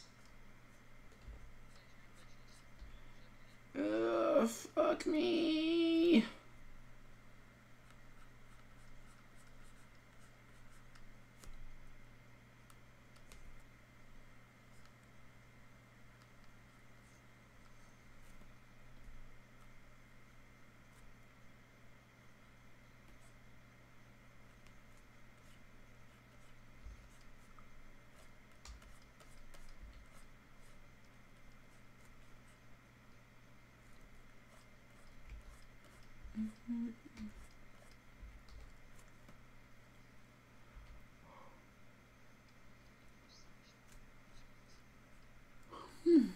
Are you streaming, Jiggy? I am not.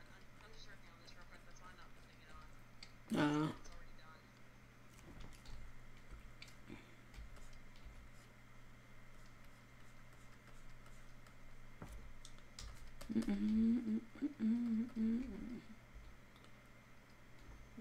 done. I'll stand up to all the pain and turmoil.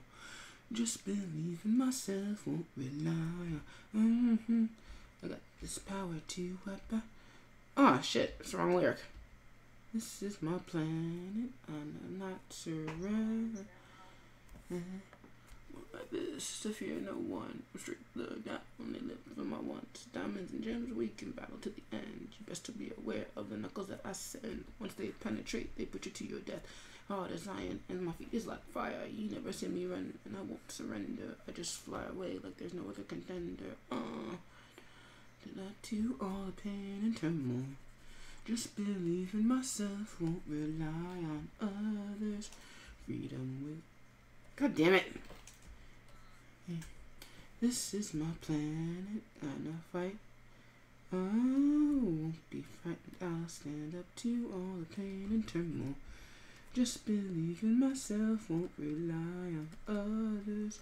Freedom will be waiting when serenity is restored.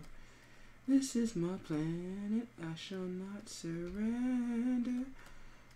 It's funny because like whenever I hear this song playing in my head, I feel like it starts off with like Knuckles just kind of rapping to himself. But then as he's like going on and on, like the spirits of his dead ancestors just kind of like join in, and it becomes just like this like gospel choir. And so like that last bit where it's like everybody's like, oh right, well it's his job and we can't interfere, so we're just gonna disperse now. And Knuckles is just kind of like going back to being by himself. Well, I mean, it's basis in canon. Like, there's, Sega's kind of been kind of ambivalent about admitting whether or not other echidnas exist besides Knuckles.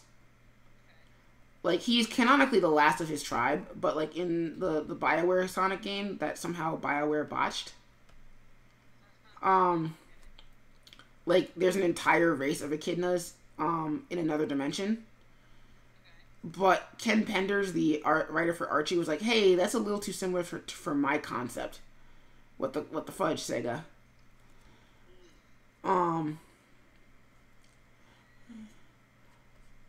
And so, he sued. Meanwhile, in Archie comics, the same ones that he'd written for, that he thought the characters were his, like, he created this entire society that made Knuckles the most important character in the comic, even though, you know, the comic is still called Sonic the Hedgehog. Like, yeah, he made Sonic and he made Tails and Knuckles the most important characters of the comic, and it's like, it's still called Sonic the Hedgehog. It doesn't matter what you want to call it. So he made this entire secret society, but then when he sued for the rights to the characters that he created, that he didn't sign a licensing agreement for, like Archie was like, well, fine, we're just gonna scrap all the characters that you created and essentially start from scratch, which worked for a little bit, but like now they stopped making comics and nobody's really sure what's going on with Archie.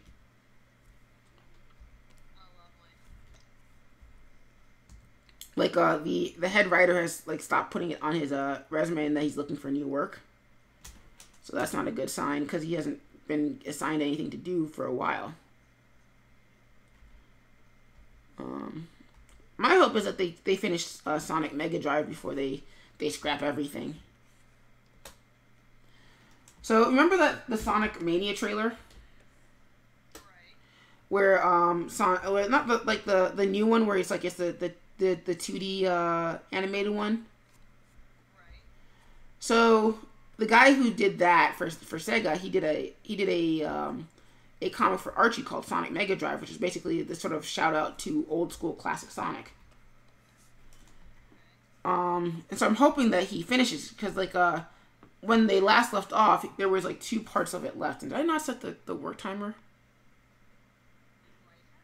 I did not, because I've been working for 45 minutes on this background, which is fine. I mean, the only purpose of not working towards working straight forever is just I don't want to be working for 3 hours straight and then like I can't use a bit of bits and pieces of it and I have to trim it down. Like that's the only big issue with that. So I'm hoping that they finish part 3 before like they shutter everything. Because part 3 is supposed to be the finale. Percent. Yeah, 50. But their thing is like, yeah, so we know how this ends. Dr. Eggman's got all the bad parts. But we also know that like I just need to go find the Chaos Emeralds, turn supersonic, and then I'm good. And then we're good. That's pretty cool. Although, do I want to darken the environment or not? That is the question. Oh, turn on the frame too. I might actually call it a quits after this too, and just do the rough animation or the rough for the comic on my own time tomorrow morning.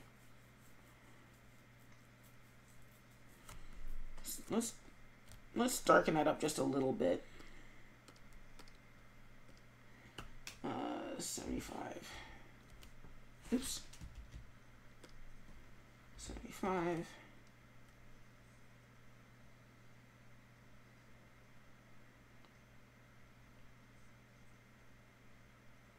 What do you guys think?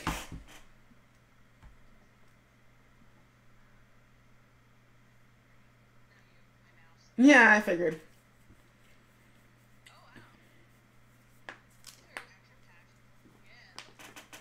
Yeah, I'm trying to think if I want to tone down the opacity of the background, because the opacity right now is sitting at 75. So I wonder if I want to bring it down to 50. Or actually 60. Let's see, 65.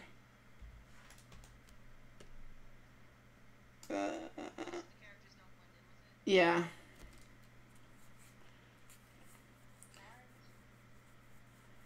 I guess well, because you guys are also working off of a 3-second delay. So, this is 65 right now. Yeah.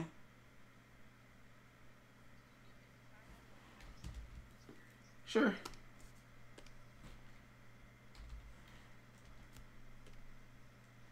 Well, I think 55 is where it's at.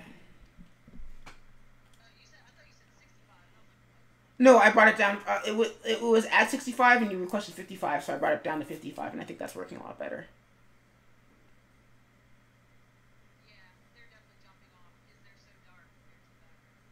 And I know I said I'd stop tinkering, but I got one more thing to try out for the grayscale. Well, because let's try a radial gradient from the center. And turn that off. So, grab that. Put that in the middle.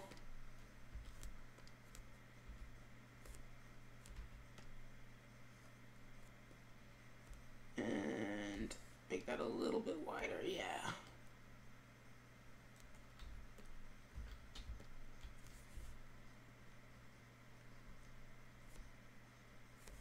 Let's bring that down just a little bit.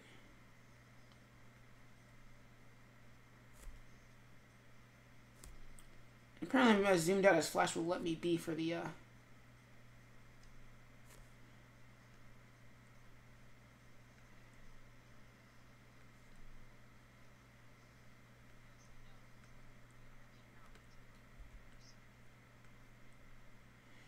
Alright, yeah, cool. So the mild gradient is popping out just a little bit. Oh wow. Yeah, that's awesome. So cool, so that's done. It's 10:30. So question is to go to bed or to keep working.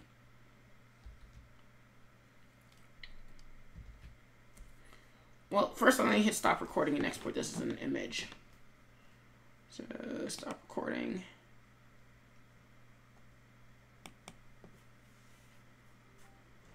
Somebody's Facebooking me again. This is somebody different.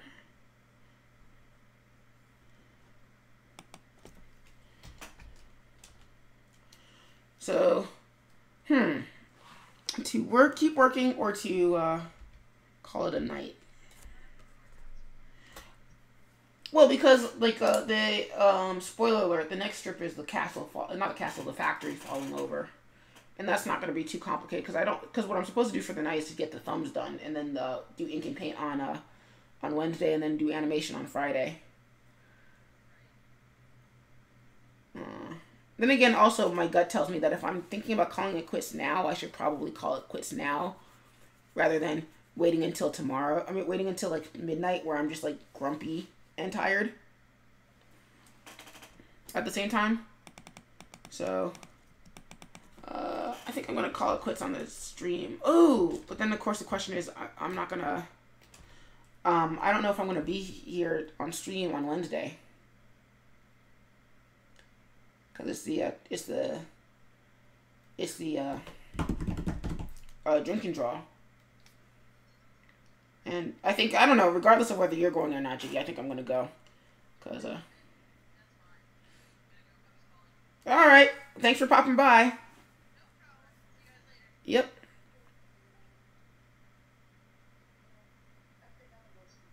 Alright, well I think then I guess I'll call it quits for the stream tonight. It's actually just, let me see. Yeah, it's just you and Best, and I think Best is only lurking, and I think he's on another window.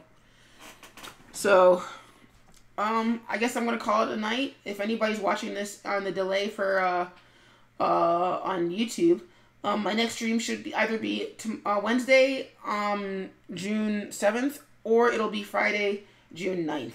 Thank you for popping by, and I'll catch you guys later.